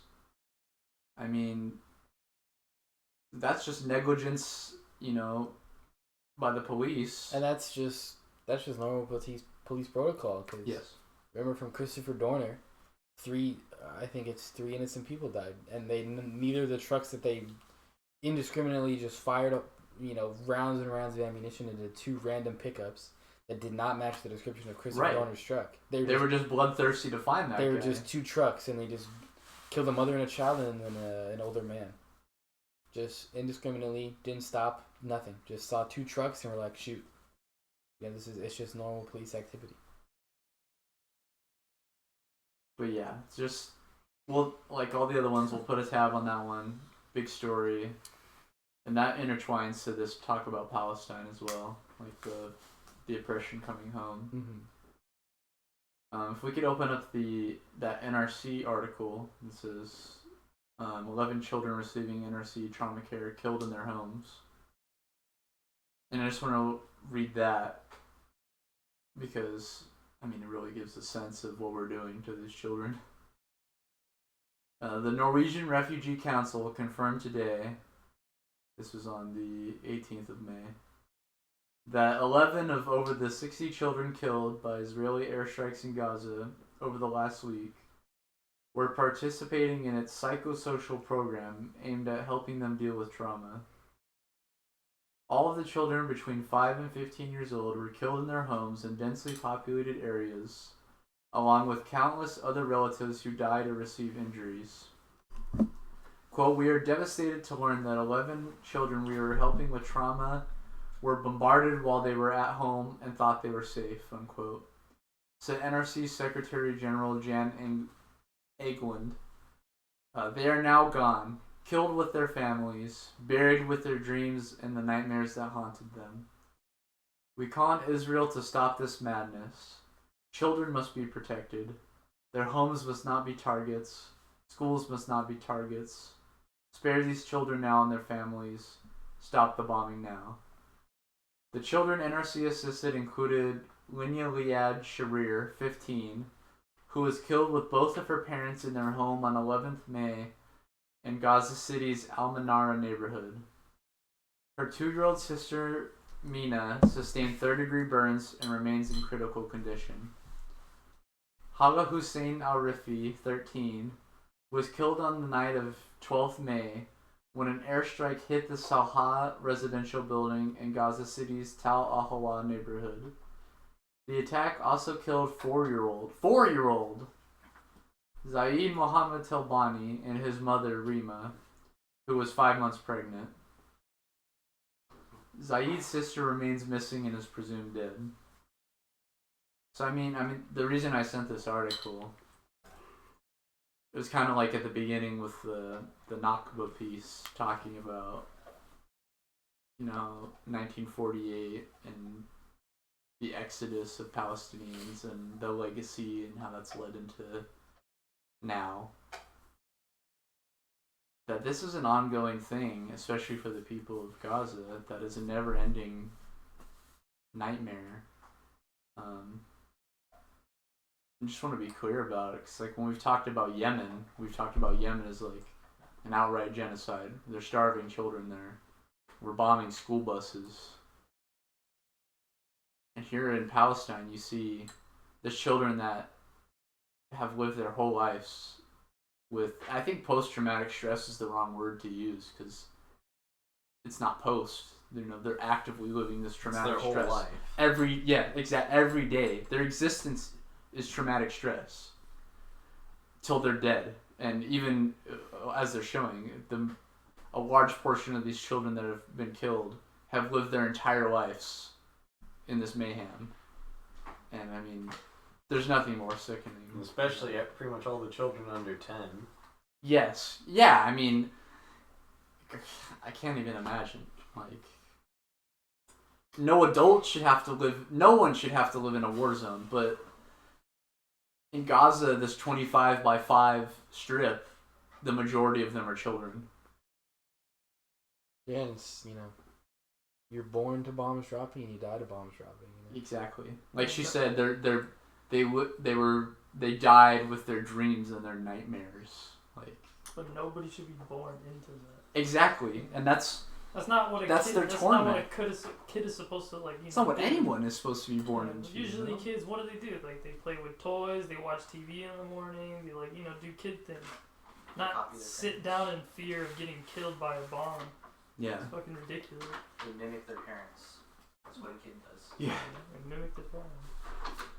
If you even see like some of these interviews with some of the children, like talking about the destruction and death, they talk about it like they're adults that have seen this for 40 years.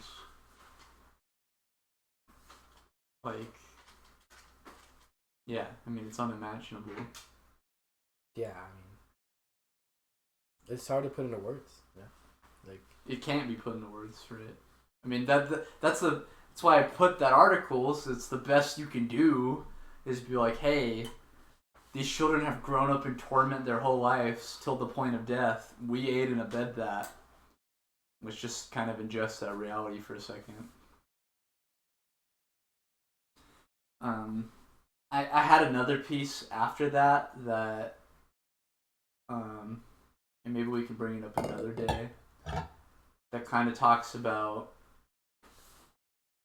the role of far-right Israeli groups, settler groups, and them working in collaboration with the IDF and the police, and them going into neighborhoods and destroying Palestinian businesses and doing basically public lynchings of Palestinian people. But yeah, I think we've already touched on that, how the state and the settlers work in tandem. Do you want to do this Yahoo Biden unemployment piece? Yeah, I can. Okay. Josh, you want to open that one up for us? Okay.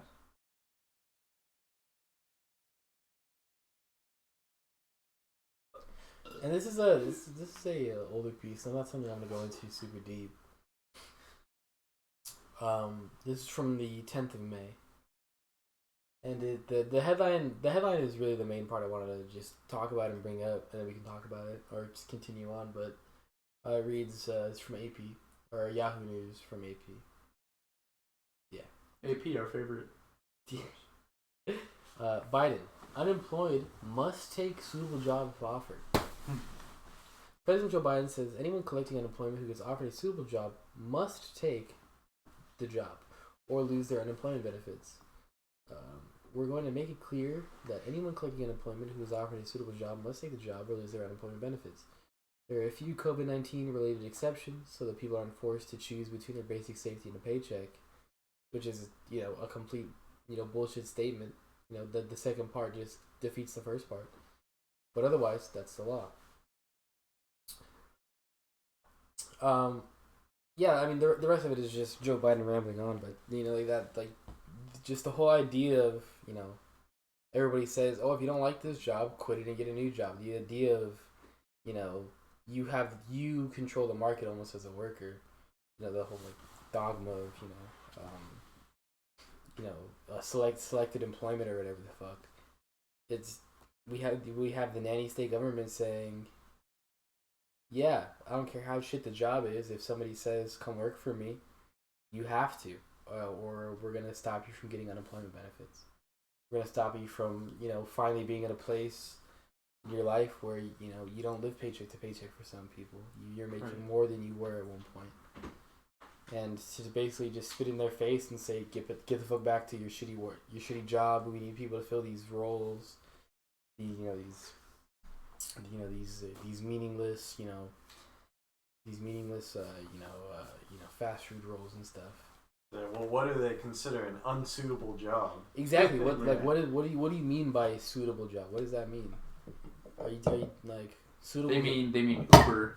Yeah, they mean McDonald's, Burger King. So they might as well just mean a job. You were offered a job and you turned it down. Oh, we're not going to give you unemployment. Have to take any. That's what they mean, realistically. Yes. If you're offered a job, take it, or you're not getting any extra money. Well, because they're trying to. What's up with the conversation? That statement's obviously trying to feed into what is one of the main media focuses right now. It's totally wrong, but they're like, "Hey, no one's taking these jobs. Unemployment's so high right now. I saw something like California, of all the states, is like the second highest in unemployment right now. It's like 5 or 6%. And their whole angle is, God damn, we're giving people these, these $200-300, and we're giving them unemployment, and they're fucking lazy. That's what it is. They're too lazy to come back and work, and that's what's happening. Rather than the reality we're acknowledging here. People are getting the first time in their life that they're getting unemployment money, and they're not having to make the decision of go to a job I fucking hate that doesn't pay me enough money, that doesn't nourish me, that makes me feel alienated. I don't have to do that right now. I can maybe make the calculation of keep taking my unemployment and raise my fucking kids. And raise my kids, or look towards a different employment, or relax, or reassess how I want to live my life. It's not what the media's painting that people are lazy and that people don't want to work. The whole point is that it creates a divide amongst the working class. Yes. The people who actually work for their money feel like people who get unemployment are just like moochers. Right. Yeah. And right. That's what they're trying to divide people. Unfortunately, there are people who are too prideful to want to even take unemployment, who would actually really need it. And it's insane because I mean we're the most educated but least paid generation there is. Yeah. We have the most degrees, but we're paid the least money for everything. It's like, but why? I'm in all this debt. They're not relieving any of my debt. I'm getting paid nothing at this job because the job market's shit. Just because unemployment's low doesn't mean they're all good jobs. Why not just fucking sit at home and collect unemployment while I just focus on whatever the fuck? Who cares if I'm doing something productive or not? What am I gonna do? Go back and get yelled at by some fucking annoying ass fucking piece of shit because I didn't fill up their Dairy Queen cup all the way? Yes. Why would I want to torment myself like that? I'm just going to keep riding this wave of unemployment. That's the problem with this narrative, too, right? It's like, well, okay, maybe if these jobs were offering and it's a bunch of more fucking money, rich assholes saying that you're lazy. I don't give a fuck what you think, What the fuck did Biden say? He says, if you guys don't go back to work, we're going to take away, something. I forgot what it was. We're going to take away your fucking stimulus or something. Yeah, or as he's saying there, it's like, if there's a suitable job, which is like where we're saying, what the fuck is that? You need to take it. Right. Which is ridiculous. I mean... Dude, I even know that not even everybody got their stimulus. I know people that didn't even get it. Right. And it's like, how can you expect people to come back to work when you're paying them shit? Mm-hmm. Like, that's the calculation people are making. If I make X amount at home right now, why would I go back to this job I hate? That makes less. And, it's pretty clear that that's why the administration's like, well, let's remove that so that we can get people to work in these shit jobs. But I can't remember if it was New York or New Hampshire, maybe another state. Maybe you guys heard this story too. It was like an ice cream parlor or something that send out applications, or were asking people to send in applications rather, and no one fucking signed up because they were offering shit wages. And people were like, I'd rather ride out my unemployment. I get paid more to do that. And then they're like, all right, you know what? We're going to make our starting wage for this ice cream parlor job $20 an hour. This is a small business that Republicans like to claim is like the business that can't raise its wages, otherwise it will die. They raised their wages, and the owner said they got like over 1,000 applications within a week. Yes. I did see that. So it's pretty clear what people want.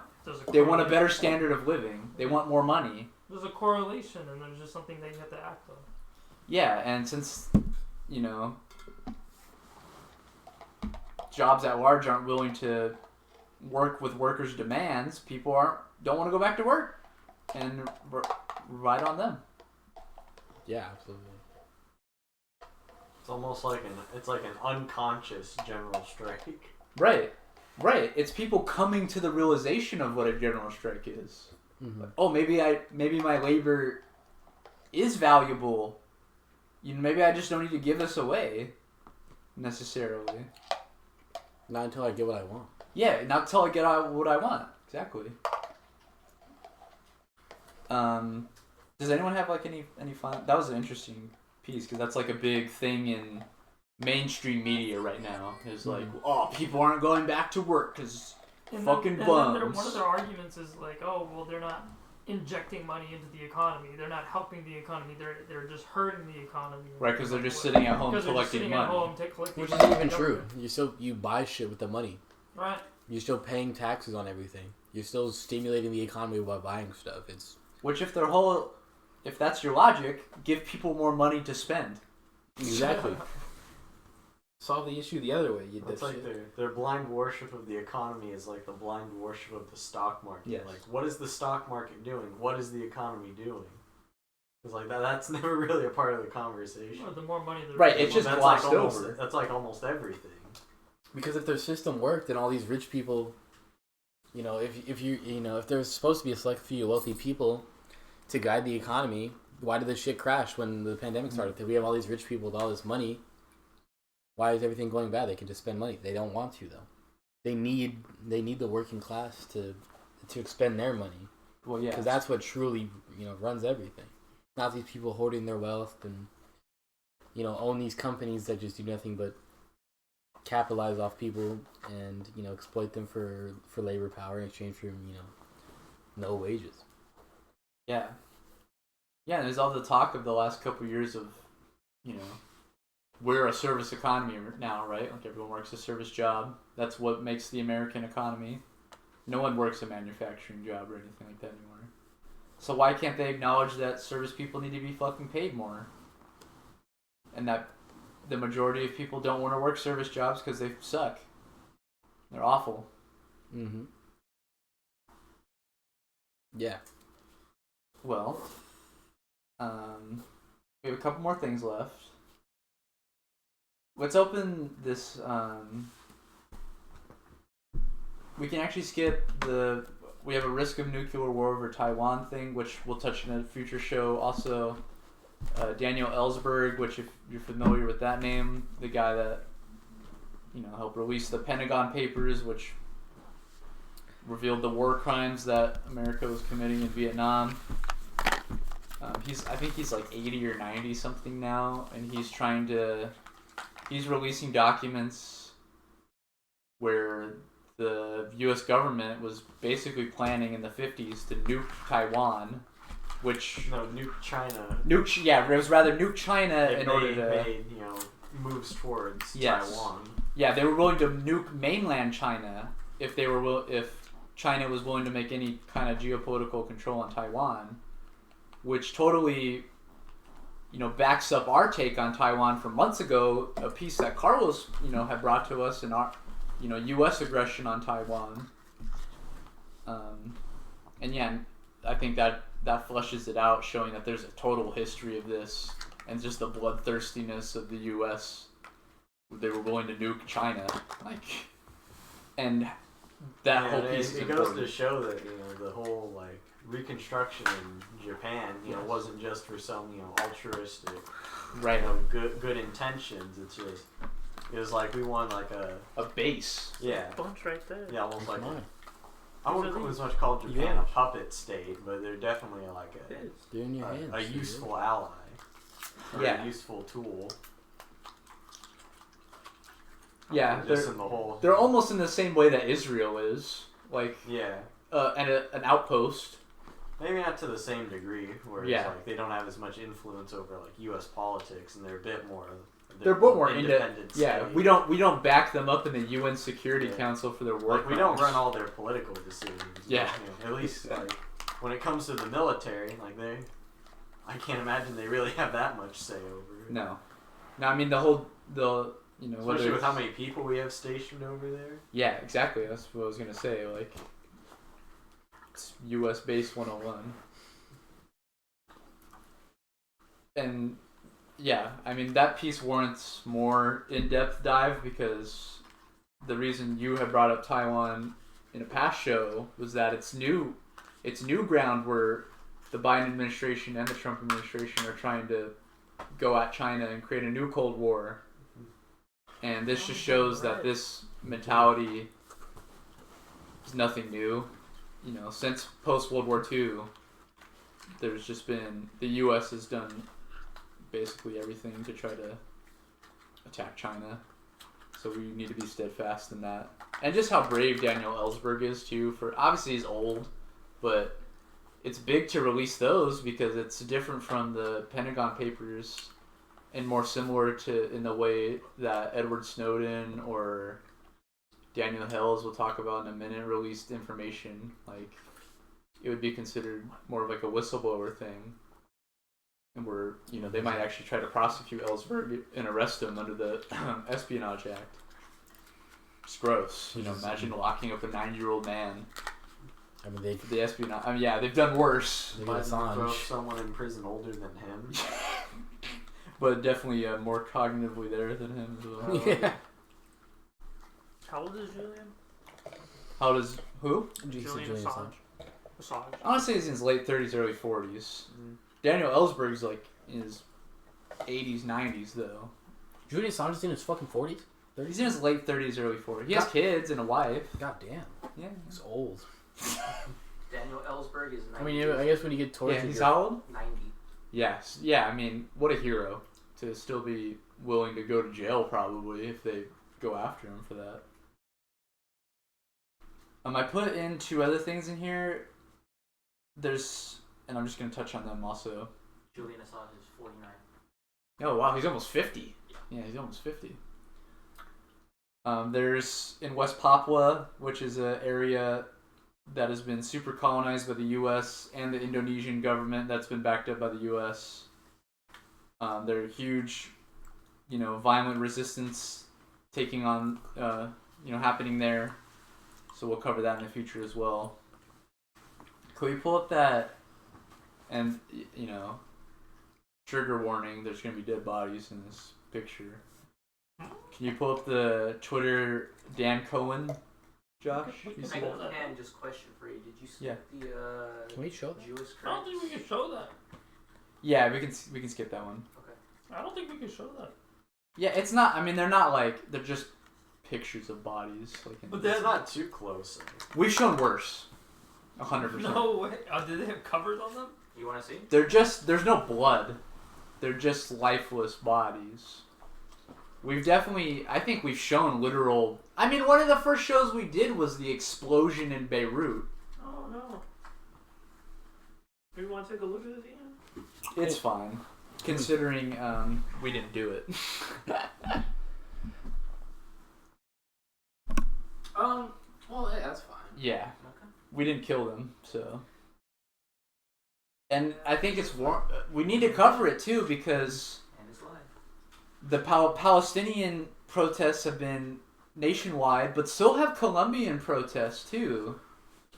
And an important thing that we didn't cover in the last show was that these protests are intersecting because the clear line is that these things are funded by the U.S. government, whether it's the narco regime in Colombia or the settler regime in Israel. And Dan Cohen, which you should check out his shit because he's done a documentary in Gaza as well. I think it's called Killing Gaza. He might have done Latin American stuff as well, so I would check that out also. He says 2 protesters in Cali, Colombia, were kidnapped by police on video. Their dead bodies turned up later on the side of the road. Total silence from U.S. media as the Colombian narco regime continues to murder unarmed protesters. And in the past, we've covered how the U.S. government has given support to Alvaro Uribe and the leaders of Colombia and their narco regime, or even how we've given cover to Juan Guaido, the completely illegitimate president of Venezuela, and his working with cartel members in Colombia. If they have the picture up on the stream, the picture is of 2... It's horrible. Imagine... We're activists that have been out in the streets. Like, imagine if we showed up, you know, we protested, and then days later, you find our bodies out on the street, And it looks like, from what I see in the picture, that they've shattered their legs and left them, killed them and left them out in the street. Like, yeah, Colombia, third world, and we've dominated it and destroyed it, and regularly, as we've covered in the past, they kill left-wing activists. But that could be here, dude. Like, those kids are our age or younger, fighting for the same causes as us.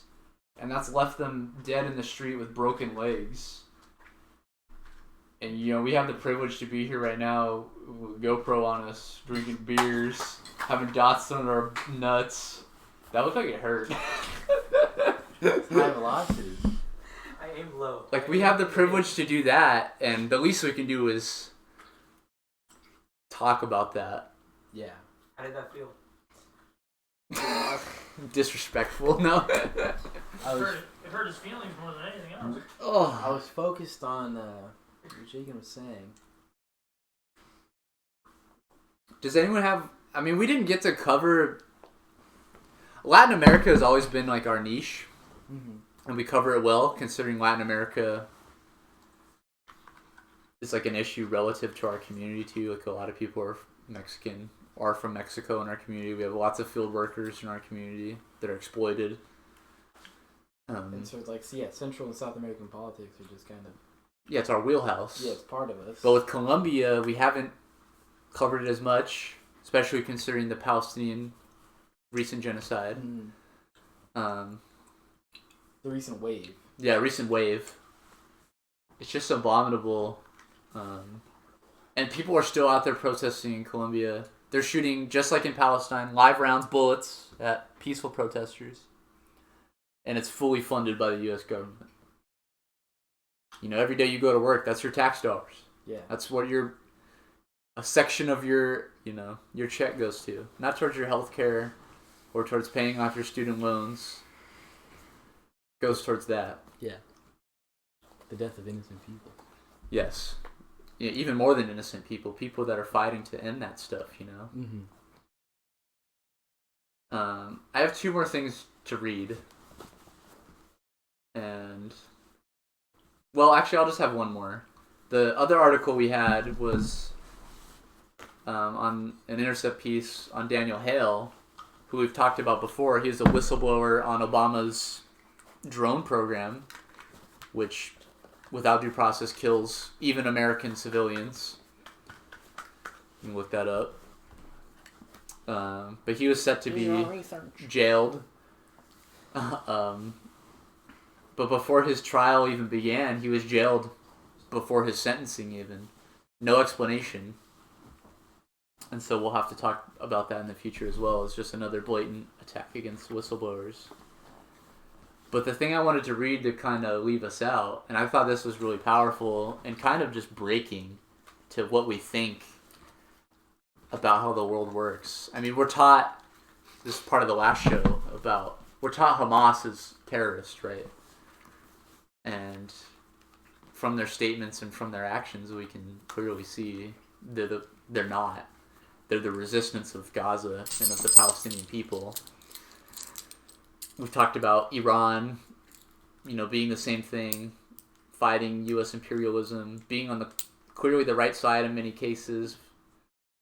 All the blatant attacks from, whether it be the U.S. killing Qasem Soleimani, who literally fought ISIS. We were allied with when they were fighting Yes, ISIS. we were allied with them when they were fighting ISIS. Or whether it be Israel assassinating Iran's top nuclear scientist, something we also covered.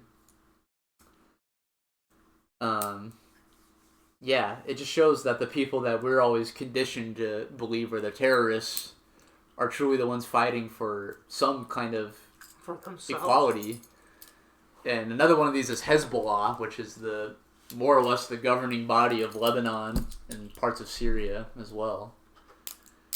The leader of Hezbollah, Hassan Nasrallah, he gave a speech, commemorating the ceasefire now in Palestine, calling it a victory, saying the Al-Qassam brigades and Hamas that fired the rockets back, in doing so and in creating this moment have won. And I just want to read, this is from Laith Maroof, and he translated his speech. And I just think it's really powerful. So I'll just read its tweet thread, and then we'll do a send-off, yeah? It's from Hassan Nasrallah. It says, the voice of all free peoples in West Asia and North Africa, the voice of all free Arabs, free Syrians, free Lebanese, Palestinians, and Iraqis, Sayyid Hassan Nasrallah is giving a speech on the 21st anniversary of the Liberation of Lebanon, which, if you don't know about that, and I recently learned about this too, in 2000, there was many wars between Hezbollah and the IDF, who was illegally controlling southern Lebanon and backed up, I can't remember what their name was, it was like the Southern Lebanese Forces. They were like a subsidiary of the IDF. And Hezbollah fought them back and recontrolled what is now, Lebanon. And that was really one of the first major victories against the IDF. And now he's kind of chalking up this new thing to being one of the major victories. He says, it's from Nasrallah, he apologizes for not speaking during the war in Palestine. He said he had a cough and he was having troubles breathing, but he feels better now. He says, starting today, in May, we have two celebrations. Palestinians and Lebanese people replaced the Nakba on the 15th with the victory in Gaza May 21st, 2021, and the liberation of Lebanon May 25th, 2000. He's commemorating all the Palestinians, Syrians, and Lebanese warriors and civilians who were martyred in the various wars of apartheid Israel and Lebanon and defending the country against it, leading up to the liberation of South Lebanon in 2000. He said, our hopes and pains are in Palestine. It is our final destiny. And this victory in 2000 laid the grounds for the victory today in Palestine. Our enemy knew that. It was followed by the Second Intifada, and then the withdrawal from Gaza. Since then, there are two bases of resistance. Since then, our enemy has been trying to crush these two bases of resistance, and he failed in all his wars. He was referring to the IDF, the Israeli state. 2006 in Lebanon, 2008, and now came the war that just happened. This current battle, titled Sword of Jerusalem by the resistance in Palestine, I will analyze what happened to highlight the lessons from the victory. We all know, as we just explained at the beginning of the show, it all started in the enemy attempting to remove the residents of Sheikh Jarrah to change the city, ethnically cleanse the city. Harassments of residents in Salwan and Al-Aqsa, clearly indicating Jerusalem is under clear threat. The resistance took its responsibility fully, announced the threat to attack, and delivered on the threat on the exact time. I want to note, because this is important to all our liberation, that this war was caused because of the stupidity of our enemy and his leaders. They are so stupid that they can't comprehend their actions and their reactions. Their arrogance blinds them, and they will continue on this path. They will continue to make these mistakes because of their supremacy and stupidity, and this will accelerate until the end of this usurping project. They calculated that their ethnic cleansing of Sheikh Jarrah only reaction would be statements of condemnation. So they continued with the attack on Al-Aqsa, as we all saw. The resistance in Gaza surprised all, including its allies, with its valor and abilities. It came to protect Jerusalem. This is a historic development. Gaza went to war to defend Jerusalem and its people, not to defend itself. They gave their martyrs to Jerusalem. They shocked the soul of all of those who have a conscience, not those dead inside. The whole world reacted to this valor and sacrifice. Just keep in mind as I'm reading this is the people they're calling terrorists. The people that are calling for, empathy, basically. He says, to our enemy, understand an attack on Jerusalem or our sacred sites will garner a military response from Gaza. And starting today will also garner a military response from us, standing behind our Palestinian brother. An attack on Jerusalem will mean a regional war. When the Zionist enemy understands that he is facing this new rule of engagement, an attack on Jerusalem leads to regional war, he will know that means the end of the entity. This is the most important thing I say today. No red lines when it comes to defending our sacred sites. Most important results of the Sword of Jerusalem battle. The unification of the Palestinian people across all geography. Something we talked about, whether it was Gaza, the West Bank, etc. They unified the world and defeated the Zionist narrative. Resurrected Palestine, defeated all the normalizers, and proved that Palestine is king. They humiliated the imperialist media and exposed them while they were trying to shield the Zionists and their crimes. Defeated the deal of the century in the theft of Jerusalem, re-revealing the true face of Zionism, the child-killing regime, the apartheid.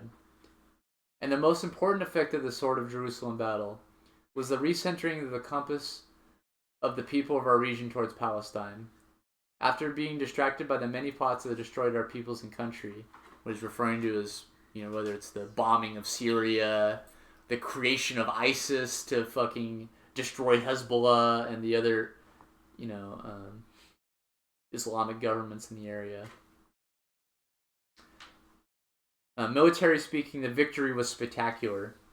A besieged Gaza, overpopulated with a flat geography, meaning the enemy should have full intelligence and surveillance superiority. The enemy failed in 11 days to achieve anything significant. The ability of the resistance to continue to fire missiles at stated times, 6 p.m., 9 p.m., the quantity, quality, distance, and the firing until the last minute, under these conditions, what an achievement. They put all the enemy territory under the firing range, and this is a really big part as well, to a colonial project, and this is to people that think, Hamas shooting rockets at Israel is not justified. Safety of the colonists is an existential issue.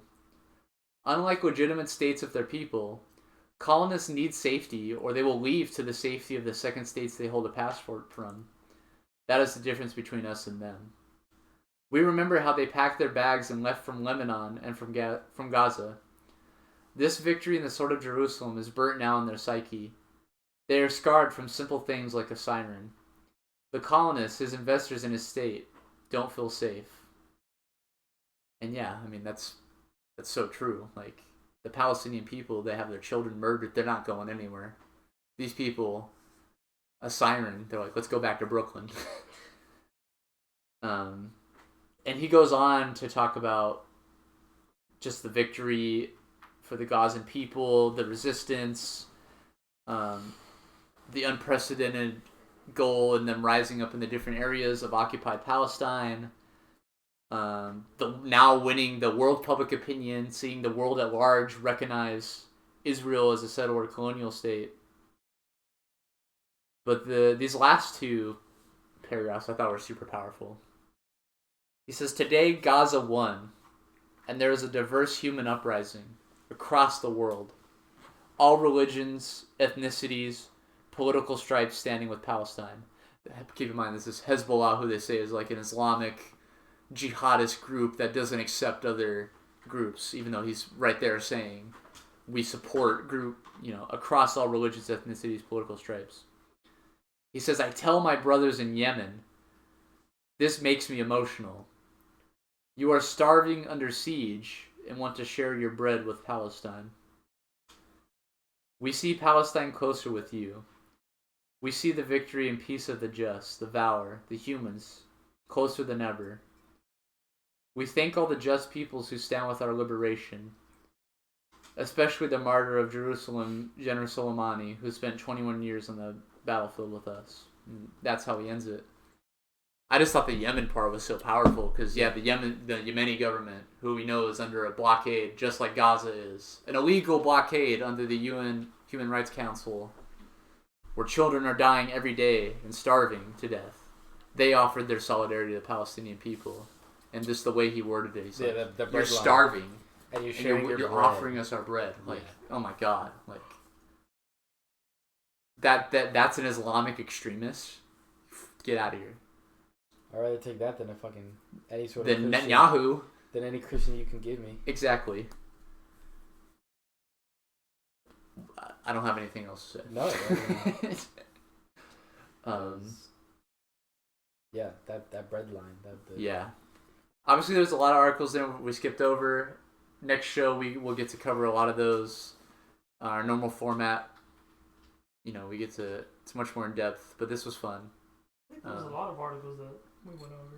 Yeah, we still went over a lot. I just think most of them pertain to the Palestinian conflict, since that's most, and I kind of skipped over the other I ones. looked at the monitor and there was a bunch of tabs. Well, like Carlos said, this is the most articles we've had for a show, other than maybe like... I'd say. If it was a traditional show and like we used all the links and everything, Yeah, then it would have been the most. It was by far It was something like 25 plus. Yeah. I think the highest we've ever had is like 17. Like 17, 17, 18. Yeah, but we for our normal shows we try to keep it shorter. You can keep it around like 15 or less. Max, yeah. Obviously, a normal show would have more diverse things, but we just pure sources. This was the most. Yes. Would you stop touching me? So yeah, now we have to assault Michael. So. All right. I mean, we end quite often at like this time, but thank you if there's people still watching. Yeah, we're definitely going pretty late. Yeah, I mean it's 1:30. I think that was already the nature of this. We started late. We started at like 11. Yeah. We started at 11:30. Yeah. Which is not bad considering we had to set this whole thing up. And we were drinking. We were drunk. We've been drinking since about an 8. We counted at least. technical issue after technical issue. We changed a graphics card out of the computer, which might not have even been necessary. Yeah, it probably was just a fucking update for this. I feel like it was necessary. It would have helped then either way, because you're only making the computer better. Yeah. But I don't know, 50? 50, baby. Does anyone have anything to say? Like, well, if anybody's in chat, just say something. Just fucking give us a random ass topic. Or even just congratulate us, like, not to jerk us off, but like, this has not been easy. Not to say that like there's not nights that we don't do a little more or less work, but we're trying to provide a service for our community to some degree. If we didn't want to do this, we would have stopped. We would have stopped, exactly. We would have stopped fucking 49 episodes ago. And it's not like we do a bad job. We put a lot of production value into our shit. Like, we try to make this a very we could have just done a phone for this right now. Yeah. And this is way more than that. We had a webcam. We have a we got a webcam and a mic. Our ankles are still up. We have a GoPro on a tripod on one of those flip out beer pong tables with a PC that Josh just got done building. Yeah. In Josh's living room with a mic. Let me pick up the camera and turn it around. And that's not even to mention like all of our post production stuff that Carlos is mostly to timestamping all the links. The entire video. Yeah. Making everything just clear and concise. Obviously, this one's gonna be a bit harder. Yeah, but yeah, with our normal show, like we do need to get. We're so efficient. We have everything available. We do need to get everything going for SoundCloud and Spotify. Yeah. Come on, Ian, you gotta get that going. Yeah, Michael, get it going. Yeah, we only have like what? 4 episodes. 46 episodes. 46 more. Something like that. You still one a day. You'll catch up with nothing. Something like that. You'll be done. Carlos literally did all the work for you. You seen this? Something like that. But yeah, I mean, we've seen this grow to what it is now. I'm proud of what we've made. I agree. It's way more. I mean, I thought this is what I had envisioned, but I didn't think we would get this good at it already. Not to say we're great, but we're not shit. I think we're our own thing, and I totally appreciate that. Yeah, and we do our own thing. Yeah, I don't think anybody else is doing what we're doing. No. A live format, especially in Oxnard, like a live format politics show from a leftist perspective. From a small city. From a small city that has, big ties around the globe. We're the strawberry capital of the world. We have music ties around the whole world. Military bases all around us. We have some of the most important military bases in our county. Like we're not nothing. Live from my living room. Yeah. Live from the living room. Yeah. But yeah, I hope to keep doing this and it expands to other. We've talked about other ideas, bringing other art, interviewing other people, doing other work. So we'll see where that leads us. We're starting at 50, and we're gonna make it to 100. 5,000. 69. Chapo. Yeah. Chapo's at like 550 now. Chapo interview, baby. All I say is next time that we do one of these like live special or whatever, we got to do a bit more prep. Oh yeah, I mean, Yeah. we planned this today, literally. We started these hours ago. We started these plans at around 5:30, 6 o'clock. Yeah, and even then it was still temptive, right? This we is weren't fine. fully. Yeah. No, We kind of had to sacrifice the I time feel a like little even in if order we to did get prep, like we would some have probably basic came out with quality. the exact Yeah, exactly. But maybe in the future, like Carlos was saying, we'll have a better setup, barbecue or something, or who knows what the future holds. And With Ed, yeah, we'll bring Ed, Michael's dad. No. we're gonna be live from Michael's garage next time. God. I'd love to have Ed on You the did my show. backyard. Talk to Ed about socialism. Yeah, I'm sure that will roll over That's well. not gonna rock. No, that'd be good. We'll talk to Ed and my grandpa about socialism. See how that goes. It doesn't work. If it would have, if socialism worked, then why'd the Soviet Union lose? I don't know what they'd say. If it ain't broke, don't fix it. If it ain't school, It's don't... broke, Dad! It's broke! I want to kill myself! If it ain't spoop, don't meme it. Well, I think... What time are we at now? How long is the... Fuck. It doesn't have the time. There's no way, 2 hours, 16 that's not... I minutes. think we've had regular shows that have gone Yep. that long. We're not. Well, we had the one like normal show that almost went 3 hours. Yeah. Yep. Not to mention the election night. That one was the fucking the how long? 11-hour marathon. I wish we would have been podcasting since 2016. Oh, yeah. Because we would have the clout of saying we guessed the last two elections. Because we did. We literally did. We literally were right the last... Not to say that that's like the most important fucking thing. But just like, we get it. Yeah.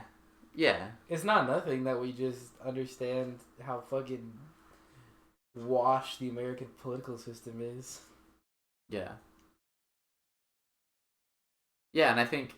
Like, we totally guessed the 2020 election, but that was not the difficult one to guess. Oh. The Yeah. difficult one to guess for mainstream people or people that aren't paying attention to politics in the way that we do, maybe, or others, It was 2016. was 2016 because they didn't expect Trump to win. God, what the fuck is 2024 gonna look like? That will be the next who knows what is going to happen. I mean, Holy we don't know because, fuck. we still don't even know if Trump's running. Because if Trump's yeah, running, who knows what the next couple of years are going to hold. Is Kamala going to be the person they posture? Are they going to try to posture Joe Biden again? it literally, I think it all depends on if Trump runs again. If Yeah. Trump doesn't run again, I think it's Well, if he doesn't, or if he does, who's the Republican Party going to run against him?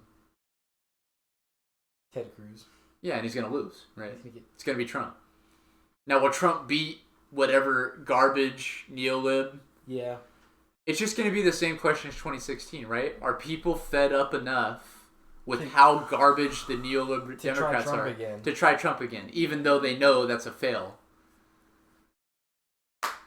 And we'll have to find out. More people are gonna wake up and realize who's bullshitting him. Yes. Well, I hope so. Cause I swear sometimes my parents like I try to explain things to them, but like they just watch too much mainstream Yes. media, and it's like corrupting their brain. I run into the same problem. Like they'll understand the issue, but then it's like they bring it back to these almost like devil's advocate questions that are asked by mainstream media of like why we can't have nice things. It's like, but we just went through a whole soliloquy of why that is. Like how, whether it's money, how money corrupts the political system, or the military industrial complex, or how the to use a buzzword, how the deep state is really what controls Mostly with politics. with the Democratic Party, Yes. especially. Like they're completely disillusioned about what they're doing. Right. That somehow they are representative of working class people. Yeah, or they think they're like an actual resistance party. Yes. Rather than collaborators. I don't know. It feels like half the time they get it, and like half the time they are purposefully ignorant when it comes time to vote. Right. Or they think oh, Better than letting the Republican win. Yeah. Rather than just seeing the false gambit. Right. Well, now that Michael's jacking off, I think we should sign off. What are you talking about? I think like the biggest issue is probably just no real alternative.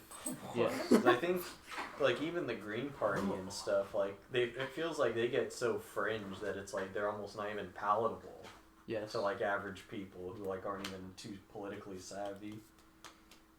There's a lot of people using fucking nerd words. Yeah. What's a nerd word?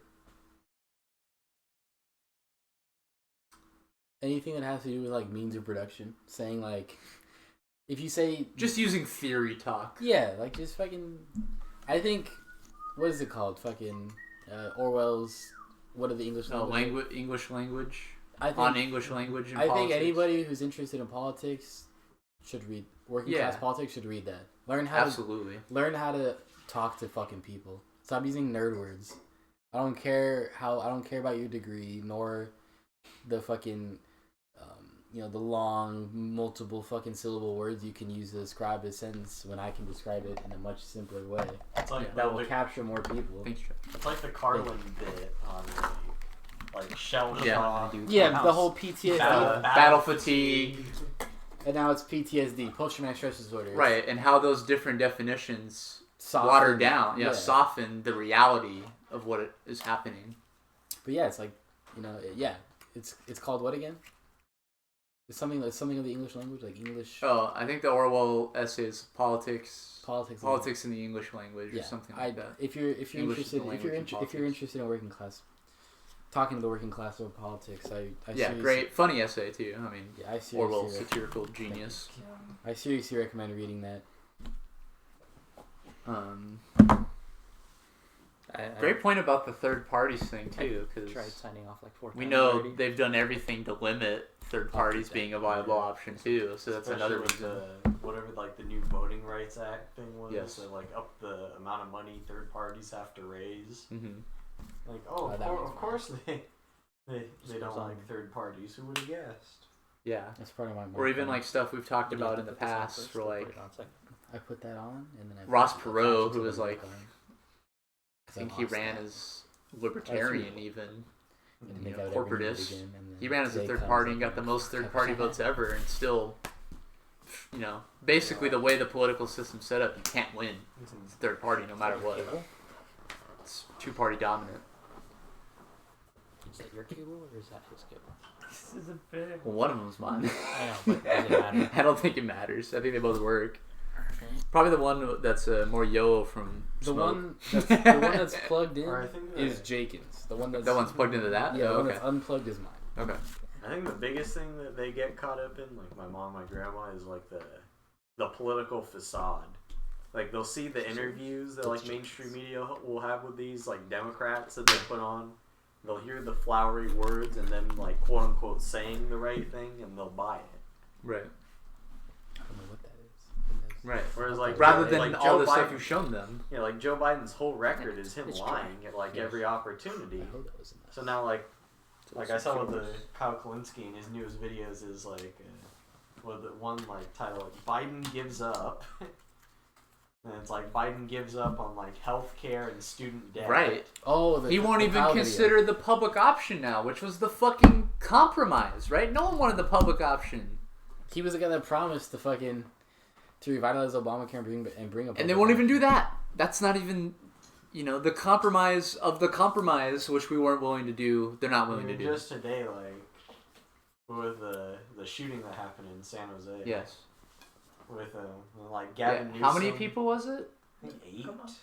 They said That were died, killed? I Oh, in think, San Jose. Yeah. Yeah. Horrible. Like Gavin Newsom went on, did his typical like, well, it's my state, so I gotta say something speech, and my mom said like, oh, I like him, so I like the way he.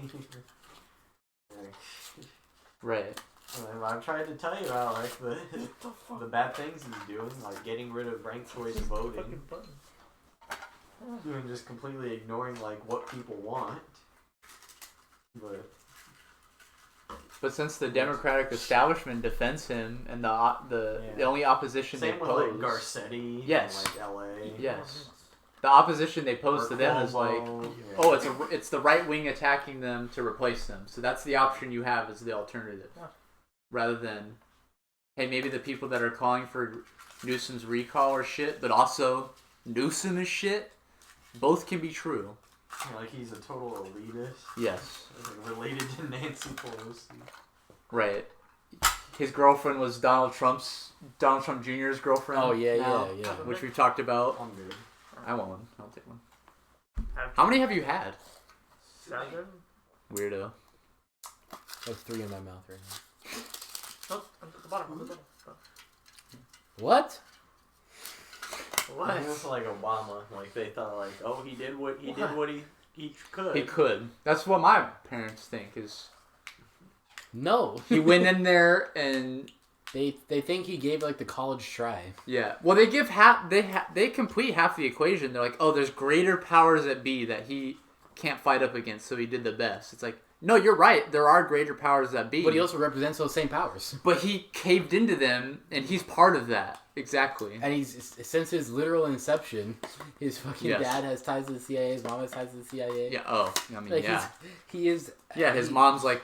He is entire. His mom worked in entirety. Indonesia as part of that whole genocide. Yeah, he's like in entirety part of the system, and was basically raised from birth to be part of the system.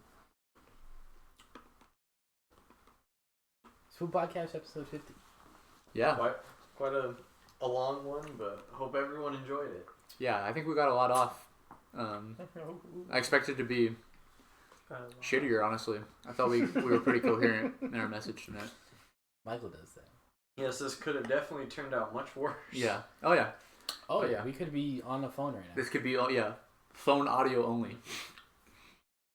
We Well, Josh, probably you wouldn't wanna- have done Well, it. this might not have even happened. Yeah, it might not even happen. We could have just got drunk and then. Just went home. What if I told you had the mic muted the whole time?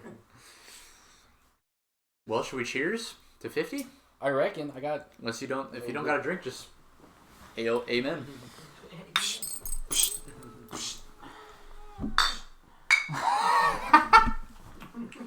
Cheers. Spoop 50. For Spoop. Mazel tov. Spoop 50. Thank you to all of our loyal watchers. Thank you all Viewers. so much for watching. Really Everyone who appreciate you. supports us. Everybody here at the Spoop Podcast family. Yeah, Spoop Ian, Incorporated. sign us out, man. What's our motto? Thank you guys so Pick much up for the fucking mic. watching. We're here every single Pick it Wednesday. Josh, can you do us a favor and type exclamation socials in chat? I'll do Get chat up. I'm kidding. Twitter, Spotify, YouTube, Instagram, SoundCloud, Anchor, everything. Yes. Everything. Every single thing you can look us up on. Spoop Podcast, SPOOP Podcast. We're live almost every Wednesday, 10:30. We might have a schedule change because of work reasons, but we will obviously keep you guys updated on our social medias, Twitch.tv, Twitter, Instagram, everything, Spoop Podcast. Yeah. Do like a group photo / group sign Yeah. up kind of thing? Maybe Josh take some pictures for us and then Sure. turn us off. Turn on the camera. Turn on the webcam. Your mic. Take some cameras. Thank you guys so much for watching. boy. Episode fucking 50. Boy, Workers of the Hey, I'm horny, bro. Don't do that. These You need another trip to Mexico or something. Yeah. Getting closer. Spoop Yeah, Podcast come here, episode. boys. Spoop Podcast episode 50. Follow us, everything. It's super important that we all have international solidarity with every single worker around the world, because until then, nothing's ever gonna change. We all have to look out for each other. Damn, almost got it. I almost Nobody's got it free on until Oh, ready? everybody's One more free. time. Economic freedom is There we go. freedom. Yes. All right. Amen. Michael, you had a drink. Let's end the Oh, stream. fuck. Thank you guys so much again. We'll be back with our regularly scheduled programming another time. Keep up to date. Hell yeah.